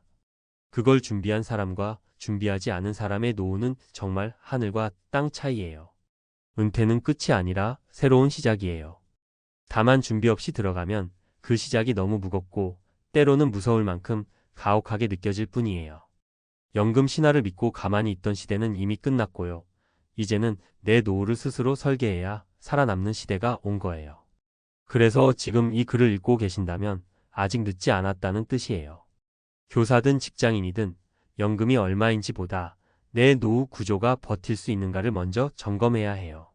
그게 은퇴 후 1년을 버티고 그 이후를 훨씬 더 단단하게 살아가는 첫걸음입니다. 은퇴 후 1년이 왜 이렇게 사람을 흔드는지 조금 더 깊게 들어가 보면요. 결국 내가 생각했던 노후의 모습과 실제 현실의 간극이 너무 크다는 데서 오는 충격이에요.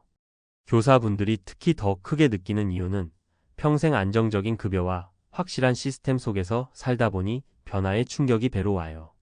그동안은 학교라는 울타리 안에서 월급 날짜가 자동으로 오고 경조사비든 회비든 일정하게 지출이 정해졌고 갑작스러운 소비 변화가 거의 없었잖아요. 근데 은퇴하는 순간 이 울타리가 사라져요. 세상은 그대로 돌아가는데 내 월수입만 뚝 떨어져 버리는 거죠. 더 무서운 건요. 처음엔 별 문제 없어 보여요. 왜냐면 연금이 나오니까요. 통장에 250, 300 들어오면 일단 안정감이 오잖아요. 아, 그래도 이 정도면 살아가겠구나. 근데 한 달이 지나고 두 달이 지나면 현실이 드러나요. 관리비는 겨울 되면 확 뛰고 건강보험료는 생각보다 높게 나오고 나도 모르게 늘어난 식비에다가 원래 안 사던 물건을 사게 되는 자잘한 지출이 매일매일 싹트기 시작해요. 여기에다가 갑자기 병원 가서 검사를 한 번 하면 몇십만 원이 슉 빠져나가고 명절 지나면 경조사비도 만만치 않아요. 가장 슬픈 건요. 아무리 절약하려 해도 적자가 나는 구조 자체가 바뀌지 않는다는 현실이에요. 많은 은퇴 교사들이 이렇게 말합니다. 연금이 문제가 아니라 세상이 너무 비싸졌어요. 이 말이 정말 뼈 때리죠. 물가가 오르는 속도는 연금이 따라잡을 수가 없고 생활비는 이미 연금 상한선을 넘어서 버렸어요. 이런 구조 속에서 은퇴 후 첫 해는 누구에게나 적응의 해가 아니라 생존의 해가 됩니다. 또 하나 중요한 게 있어요. 교사들은 은퇴 후에 갑자기 관계가 줄어드는 고립감을 예상보다 훨씬 크게 느껴요. 학교에서는 늘 학생, 동료 교사, 학부모 등 사람들과 부딪히면서 살았는데 은퇴하자마자 하루 종일 말 한마디 안 하는 날이 생기기 시작하거든요. 이게 소비를 자극해요. 외로우니까 나도 모르게 밖으로 나가고 그럼 돈이 쓰이고 또 집에 있으면 우울해지니까 운동이라도 하자고 헬스장 등록을 하고 이런 작은 선택들이 쌓이면 소비가 기하급수적으로 늘어납니다. 은퇴 첫 해에 우울감이 찾아오는 이유도 바로 이 고립감 때문이고요. 그리고 마지막으로 잘 안 이야기하지만 은퇴한 교사들의 공통된 후회가 있어요. 왜 더 일찍 재정 공부를 해두지 않았을까?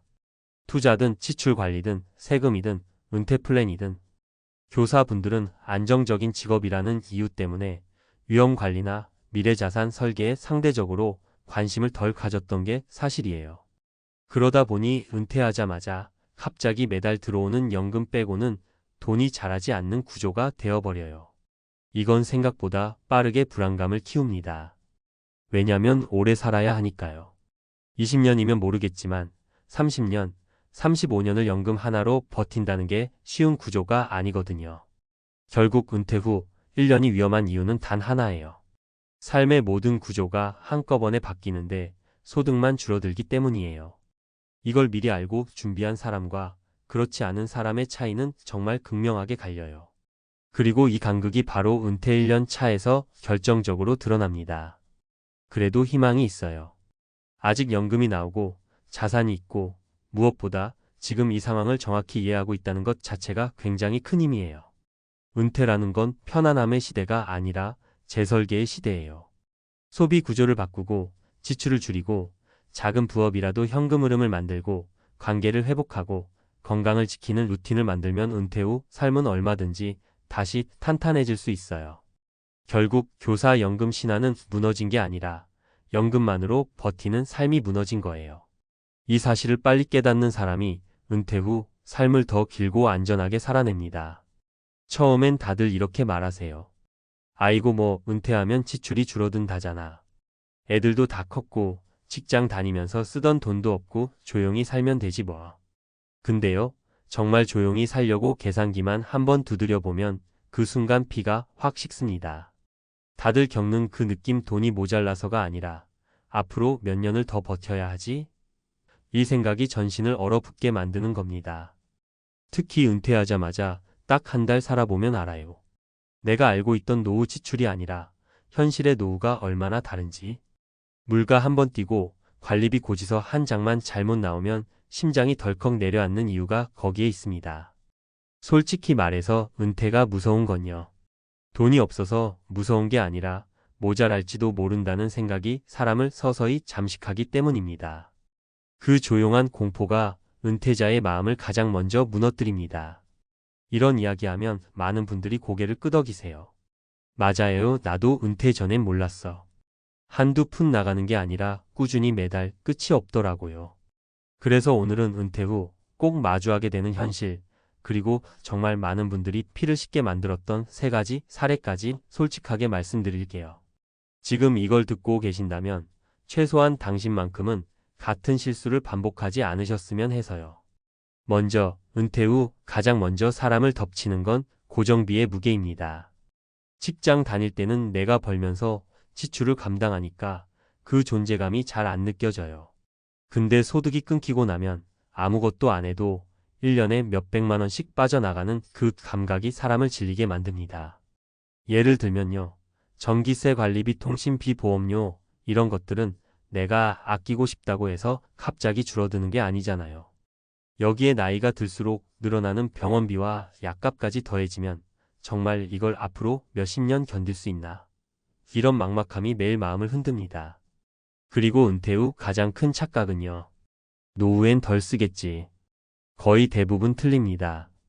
나이가 들면 오히려 지출은 더 규칙적으로, 더 꾸준하게, 더 고정적으로 늘어나요.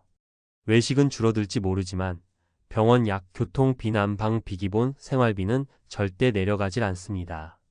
게다가 한국이든 미국이든 물가는 계속 오르고 있어요. 다들 내 노후는 괜찮겠지라고 착각하는 이유는 지금 지출만 보고 미래 물가를 계산하지 않기 때문이에요. 그래서 많은 은퇴자들이 공통적으로 하는 말이 있습니다. 은퇴하면 행복한 줄 알았는데 숫자 앞에서 무너졌습니다. 그 숫자가 사람을 흔드는 겁니다. 이제 실제로 있었던 3가지 사례를 말씀드릴게요. 이게 허구가 아니라 정말 많은 분들이 부딪히고 눈물 삼켰던 경험입니다. 첫 번째 사례는요. 30년 넘게 회사에 다니셨던 한 남성분 이야기입니다. 퇴직금 3억을 받고 국민연금이랑 퇴직연금으로 월 200은 나오니까 괜찮겠지 싶으셨대요. 근데 계산기 두드렸더니 생활비가 최소 260은 드는 겁니다. 특히 본인도 모르는 사이에 늘어난 고정 지출이 문제였어요. 자동 이체로 빠져나가는 보험료만 60만 원이었고 난방비와 관리비가 계절마다 40에서 60씩 출렁였죠. 한 달에 60만 원씩 적자면 1년에 720만 원이에요. 3억을 갖고 있다 해도 이렇게 나가면 10년도 못 버티죠. 그분이 하신 말이 정말 충격적입니다. 나는 돈이 부족한 게 아니라 앞으로 살아야 할 시간이 너무 많다는 게 무서웠습니다. 이게 은퇴자들이 공통적으로 느끼는 공포예요. 돈보다 시간이 무섭다. 이 말 절대 가볍게 들을 게 아닙니다. 두 번째 사례는 58세에 조기 은퇴하신 한 여성분 이야기입니다. 지금 당장은 조금 빠듯해도 건강만 유지하면 충분히 살겠다라고 생각하셨어요. 하지만 은퇴 2년 만에 무릎 수술비로 600만 원이 나갔고 재활치료에 매달 30만 원씩 8개월을 썼습니다. 사람은요, 나이가 들어갈수록 갑작스러운 지출이 빈번해져요. 계획에 없던 의료비가 들어오면 삶이 한꺼번에 뒤집혀버립니다. 이분이 저한테 하신 말이 있습니다. 아플 줄 몰랐던 게 아니었어요. 그게 지금 올 줄 몰랐던 거죠. 정말 많은 은퇴자들이 이 말을 똑같이 합니다. 돈은 지출을 계획할 수 있지만 몸은 계획대로 움직여주지 않아요. 이게 노후가 무너지는 가장 큰 이유 중 하나입니다. 세 번째 사례는 미국에 사시는 교포 부부 이야기예요. 한국보다 생활비가 비싸다는 건 알고 있었지만 여기저기서 하는 말만 듣고 미국도 은퇴자 혜택 많다던데 그럭저럭 살 수 있겠지? 이렇게 생각하셨대요. 근데 막상 은퇴하고 계산기 두드려 보니까 메디케어, 플랜 비용과 약값, 차 유지비, 주거비 등 깎을 수 없는 고정비가 월 400까지 올라간 거예요. 이분들이 했던 가장 큰 실수는 내가 살고 있는 도시의 비용 구조를 정확하게 파악하지 않았다는 거죠. 도시마다 물가가 다르고 지역마다 세금이나 보험료가 천차만별인데 그냥 인터넷에서 본 정보만 믿고 산 겁니다. 결국 이 부부는 생활비 줄이려고 20년 살던 도시를 떠나 더 싼 곳으로 이사했어요. 이럴 줄 알았으면 은퇴 전에 미리 계산했을 텐데. 이 말이 참 무겁게 들립니다. 막상 은퇴하고 나면 움직일 여유가 없어져요. 결정은 은퇴 전에 해야 합니다. 이제 이 말 하나만 기억해 주세요. 은퇴는 돈이 얼마나 있느냐가 아니라 내 생활비가 얼마나 정확히 계산돼 있느냐에 따라 운명이 달라집니다. 계산기 두드려보고 피가 식었다면요. 그건 늦은 게 아니라 지금이 바로 준비해야 할 때라는 신호예요. 그리고 이건 겁주는 게 아니라 현실입니다. 은퇴 후 삶은 생각보다 길고 지출은 생각보다 끈질기고 변수는 생각보다 잔인합니다. 그러니까요. 지금부터라도 하나씩 점검하시면 됩니다. 내 고정비는 어떤지, 의료비와 돌발 지출 대비는 충분한지, 내 생활비가 물가 오르면 얼마나 변할지. 숫자를 보면서 두려움을 느꼈다면요. 그건 잘못된 게 아니라 아주 자연스러운 반응이에요. 대신 그 두려움을 준비로 바꾸는 게 은퇴자의 유일한 무기입니다. 당신의 노후는 아직 무너지지 않았어요. 다만 숫자가 경고하고 있는 겁니다. 지금 준비하면 아직 늦지 않았다고요.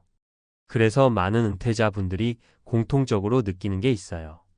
아, 노후는 돈을 버는 시절과 완전히 다른 게임이구나. 이 생각이 들기 시작하면서 마음이 조금씩 불안해지고 평소엔 신경도 안 쓰던 지출 하나하나가 갑자기 커 보이기 시작합니다. 그리고 그 순간부터 은퇴자의 일상이 바뀌어요. 마트 가서 장 보는데도 계산대 앞에서 한 번 더 망설이게 되고 병원 가야 하는데도 조금만 참아볼까 하는 마음이 들고 난방을 틀어야 하는데도 이건 조금 아껴보자고 스스로를 설득하게 되는 거죠. 이렇게 자꾸 스스로를 줄여나가다 보면 어느 순간 삶 자체가 좁아져 버립니다. 이게 바로 은퇴자들이 숨기고 있는 말로 잘하지 않는 또 하나의 진짜 지옥이에요. 하지만요, 이걸 인정하는 순간부터 해결책이 보입니다. 아, 내 지출이 생각보다 크구나. 내가 예상보다 오래 살 수도 있겠구나. 이걸 인정해야 전략을 다시 세울 수 있어요. 어떤 분들은 이 단순한 사실을 인정하지 않고 다시 예전 생활 수준을 유지하려다가 더 깊은 구멍에 빠지기도 하죠. 은퇴 후엔 줄이는 능력이 버는 능력만큼 중요해집니다. 여기서 말하는 줄이는 능력은 절약하거나 허리띠를 졸라는 게 아니라 지출 구조를 재설계하는 거예요. 보험료가 너무 높진 않은지, 주거비가 과하지 않은지, 지역을 옮기면 더 유리해지는 건 아닌지 실질적으로 고칠 수 있는 틈이 반드시 존재합니다. 많은 은퇴자들이 불안을 느끼는 진짜 이유는요, 내가 정확히 뭘 모르는지도 모른다는 데 있어요. 지출 구조를 제대로 알지 못하고 의료비, 간병비, 주거비처럼 앞으로 반드시 다가올 비용의 덩어리를 미리 계산하지 않으면 그 막연함이 공포로 바뀌는 겁니다. 예를 하나 들어볼게요. 제가 상담했던 어떤 분은 은퇴 후 월 지출이 240이라 생각하고 있었는데 실제로는 305였어요. 왜냐면 본인이 생활비라고 생각한 금액에 자동차 유지비와 약값, 자녀 도와주는 비용이 빠져 있었던 거죠. 이 차이 60만 원이 사람을 얼마나 흔들어 놓는지 아세요? 연 단위로 치면 720만 원이에요. 10년이면 7,200만 원이고 그게 노후 자금의 수명을 거의 10년 당겨버립니다. 그러니 계산기가 무서울 수밖에요. 그리고 또 하나 중요한 건 나이가 들수록 예상 지출보다 돌발 지출이 훨씬 빈번해진다는 겁니다. 냉장고가 고장나고 치과에서 큰돈이 나가고 갑자기 허리가 접질려서 응급실 가야 하고 이런 것들은 계획표에 절대 안 들어갑니다. 그런데 이상하게 꼭 돈이 빠듯할 때 이런 일들이 겹칩니다. 은퇴자들이 말하는 악몽이 겹쳐 온다는 게 바로 이거예요. 그렇다고 너무 비관적으로 보실 필요는 없어요. 지금이라도 현실을 정확히 보는 순간 다시 방향을 잡을 수 있게 됩니다. 고정비를 구조 조정하고 불필요한 보험을 정리하고 생활 반경을 조금만 바꾸면 지출이 30에서 50은 줄어드는 경우가 정말 많아요. 어떤 분들은 지역을 옮기기만 해도 의료비나 주거비가 크게 바뀌어서 삶이 훨씬 안정되기도 하고요. 이건 돈을 많이 벌어야만 가능한 변화가 아니라 지출을 정확히 아는 사람만 가능한 변화입니다. 결국 은퇴 후 삶은 숫자 싸움이 아니에요. 예측 가능한 지출과 예측 불가능한 지출 두 가지를 얼마나 잘 다루느냐의 문제예요. 그리고 불안을 줄이는 유일한 길은 도망가지 않고 그 숫자와 마주 앉는 겁니다. 계산기를 두드려보고 피가 식는 건 실패가 아니라 시작일 뿐이에요. 계산을 해봤다는 것 자체가 이미 당신이 다른 은퇴자보다 한 걸음 앞서 있다는 증거입니다. 여행 떠났다가 인생이 뒤집히는 일이 남 얘기라고만 느껴지시나요? 그런데요, 실제로 은퇴 후 첫 해외여행을 갔다가 예상치 못한 참사를 겪고 돌아오는 시니어들이 해마다 늘고 있습니다. 여행사들은 절대 말하지 않는 진실이 하나 있어요. 노후에 떠나는 해외여행은 준비가 조금만 잘못돼도 돈보다 더 큰 걸 잃을 수 있다는 사실입니다. 특히 건강, 환율, 보험, 긴급 상황 대응 같은 문제는 갔다 오면 알지 뭐라고 넘겼다가 정말 돌아오지 못하는 사고로 이어지는 경우도 있습니다. 그래서 오늘 이야기는 조금 불편하실 수도 있어요. 하지만 알아두셔야만 지킬 수 있거든요. 은퇴자의 여행은 젊을 때의 여행과 완전히 다릅니다. 같은 비행기, 같은 호텔을 이용해도 리스크가 훨씬 커지고 비용 구조도 다르고 대응 능력도 떨어질 수밖에 없거든요. 그러니 지금부터 드릴 이야기는 혹시라도 여러분이 위험을 피할 수 있도록 돕는 현실적인 경고라고 생각해 주시면 좋겠습니다. 사실 요즘 은퇴하신 분들 중에 해외여행 계획 세우시는 분 정말 많습니다. 그 마음 너무 이해돼요. 젊을 때는 시간 없어서 못 갔고 일하느라 정신 못 차리다가 이제야 한숨 돌릴 수 있는 거잖아요. 주변에서도 은퇴 여행은 인생의 보상이라고 말하죠. 그런데 그 보상 뒤에 숨겨진 진짜 위험을 아무도 말해주지 않습니다. 여행사들도 말하지 않는 이유는 단순합니다. 말하면 손님이 줄어드니까요. 여행사 입장에서는 최대한 쉬운 이야기만 하고 일정도 간단해 보이게 만들고 비용도 최소한으로 보이게 포장해야 예약이 들어오죠. 하지만 여러분 입장에서는 그 숨겨진 것들을 모르는 순간부터 위험이 시작됩니다. 여행사를 탓하자는 게 아니라 그들의 관점과 우리의 관점이 다르다는 걸 확실히 알고 움직여야 한다는 겁니다. 가장 큰 함정은 몸이 예전 같지 않다는 걸 여행지에 가서야 깨닫는 경우예요. 비행기만 몇 시간 타도 혈압이 치솟고 다리가 붓고 심장이 두근거리는 분들 정말 많습니다. 하지만 여행사 일정표에는 그런 위험이 적혀 있지 않죠. 관광지 간격은 생각보다 길고 계단은 끝도 없고 버스 이동은 몇 시간을 달리는 경우도 흔합니다.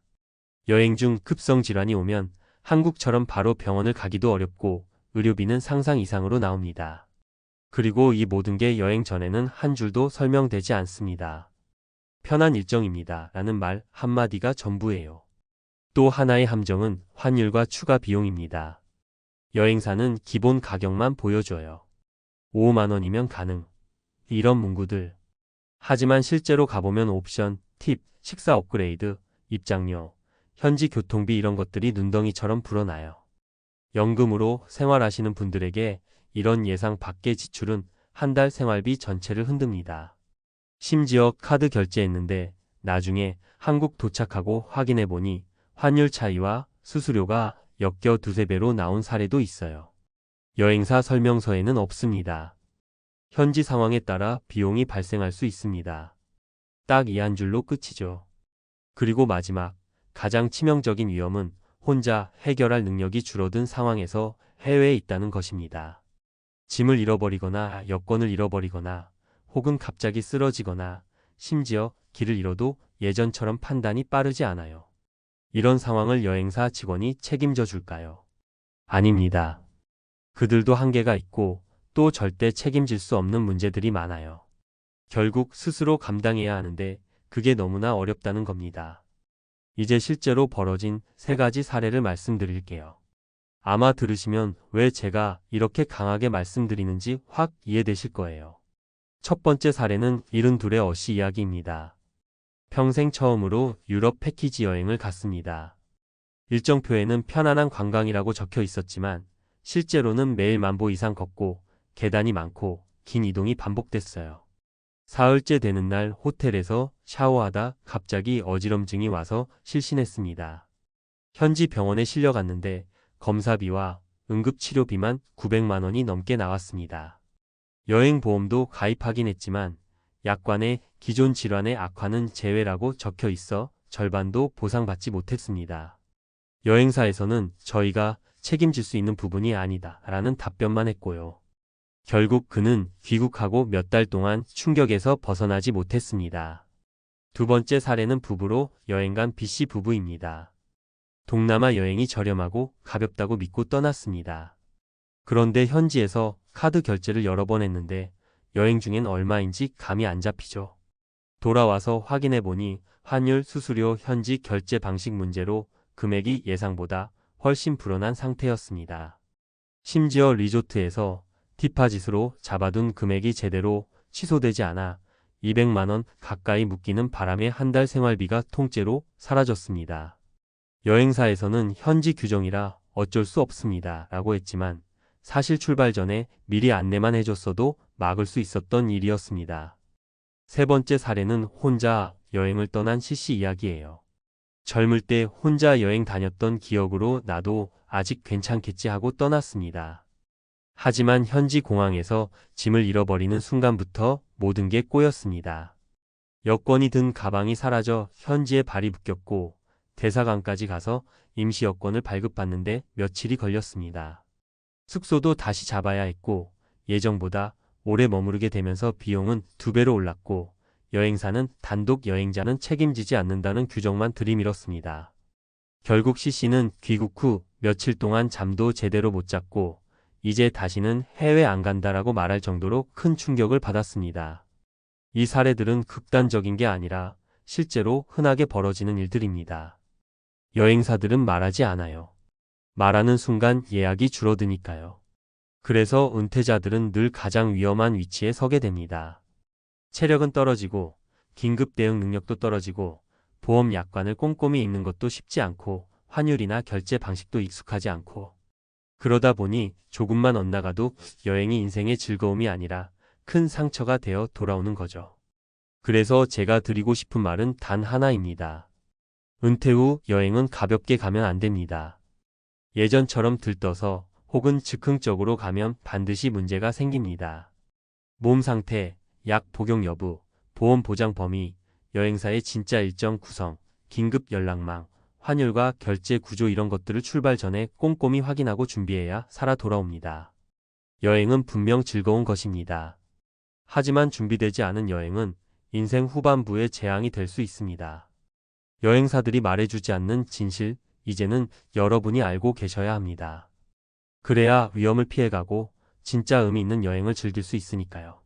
그리고요, 여기서 끝나지 않습니다. 은퇴 후 해외여행이 위험해지는 가장 큰 이유는 준비 부족이 아니라 준비했다고 착각하는 경우예요. 많은 시니어분들이 여행사에서 준 일정표만 보고 이 정도면 괜찮겠구나라고 생각하세요. 그런데 그 일정표는 젊은 사람 기준입니다. 이동시간, 걷는 양, 식사 간격, 휴식시간, 이 모든 게 노년층에게는 버거운 스케줄인 경우가 훨씬 많습니다. 여행사가 말하는 여유 있는 일정은 사실 하루 3만 보 가까이 걷는 경우도 있어요. 문제는 여행 중에 몸이 무너지기 시작해도 일정에 늦으면 다른 사람들에게 피해 줄까 봐 참고 따라간다는 겁니다. 이게 정말 위험해요. 참는 순간 문제가 더 커지고 돌아오고 나서 병원에서 며칠씩 누워 지내는 일이 흔합니다. 또 여행사들이 설명하지 않는 부분 중 하나가 현지 의료 시스템이에요. 한국에서는 응급실 가면 바로 검사하고 바로 수액 맞고 바로 조치하죠. 해외는 다릅니다. 예약이 없으면 몇 시간씩 대기해야 하고 비용도 어마어마합니다. 시니어 복용 약물과 현지 약물의 상호작용을 고려하지 않는 경우도 많고요. 그런데 여행사들은 현지 병원 안내 도와드립니다. 정도만 말해요. 실제로는 호텔까지는 도와줘도 병원 안에서는 스스로 해결해야 하는 경우가 태반입니다. 언어 장벽까지 겹치면 상황은 더 복잡해지죠. 그리고 여행에서 돌발 변수가 생겼을 때의 심리적 충격도 무시하면 안 됩니다. 짐을 잃어버리거나 카드가 안 되거나 그룹과 떨어지거나 길을 잃으면 예전 같지 않게 판단이 흐려지고 불안이 커져요. 은퇴 후에는 이런 심리적 흔들림이 더 크게 다가옵니다. 실제로 여행 중 겪은 작은 사건 하나가 귀국 후 몇 달 동안 불면증, 불안 장애로 이어지는 경우도 있어요. 여행사는 이런 부분은 절대 설명하지 않죠. 설명할 이유도 없고요. 그래서 정말 중요한 건 내가 감당할 수 있는 여행인지 스스로 판단하는 힘입니다. 패키지 여행이든 자유여행이든 가장 먼저 체크해야 할 건 일정의 강도와 몸 상태예요. 평소에 하루만 보도 걷지 않는데 해외에 가서 갑자기 이틀 동안 오르막길, 계단, 장거리 이동을 소화하는 건 위험합니다. 여행의 목적이 구경인지 휴식인지 아니면 단순한 기분 전환인지에 따라 일정 구성도 완전히 달라져야 하고요. 마지막으로 꼭 말씀드리고 싶은 게 있어요. 해외여행은 안 가는 게 답이 아니라 준비하면 안전하고 즐겁다는 겁니다. 문제는 여행사들이 알려주지 않는 그 숨겨진 위험 요소들을 미리 알고 대비하는가. 그게 핵심이에요. 보험 약관을 꼼꼼히 읽고 환율 변동을 체크하고 현지 의료 시스템을 알아보고 일정 강도를 스스로 조절할 수 있어야 합니다. 이 기본만 갖춰도 해외여행은 충분히 행복한 노년의 선물이 될 수 있어요. 여러분의 여행이 사진 한 장 남기자고 떠나는 위험한 모험이 아니라 진짜 인생의 쉼표가 되기를 바랍니다. 준비된 여행만이 노후를 지키고 여러분의 시간을 아름답게 만들어줍니다.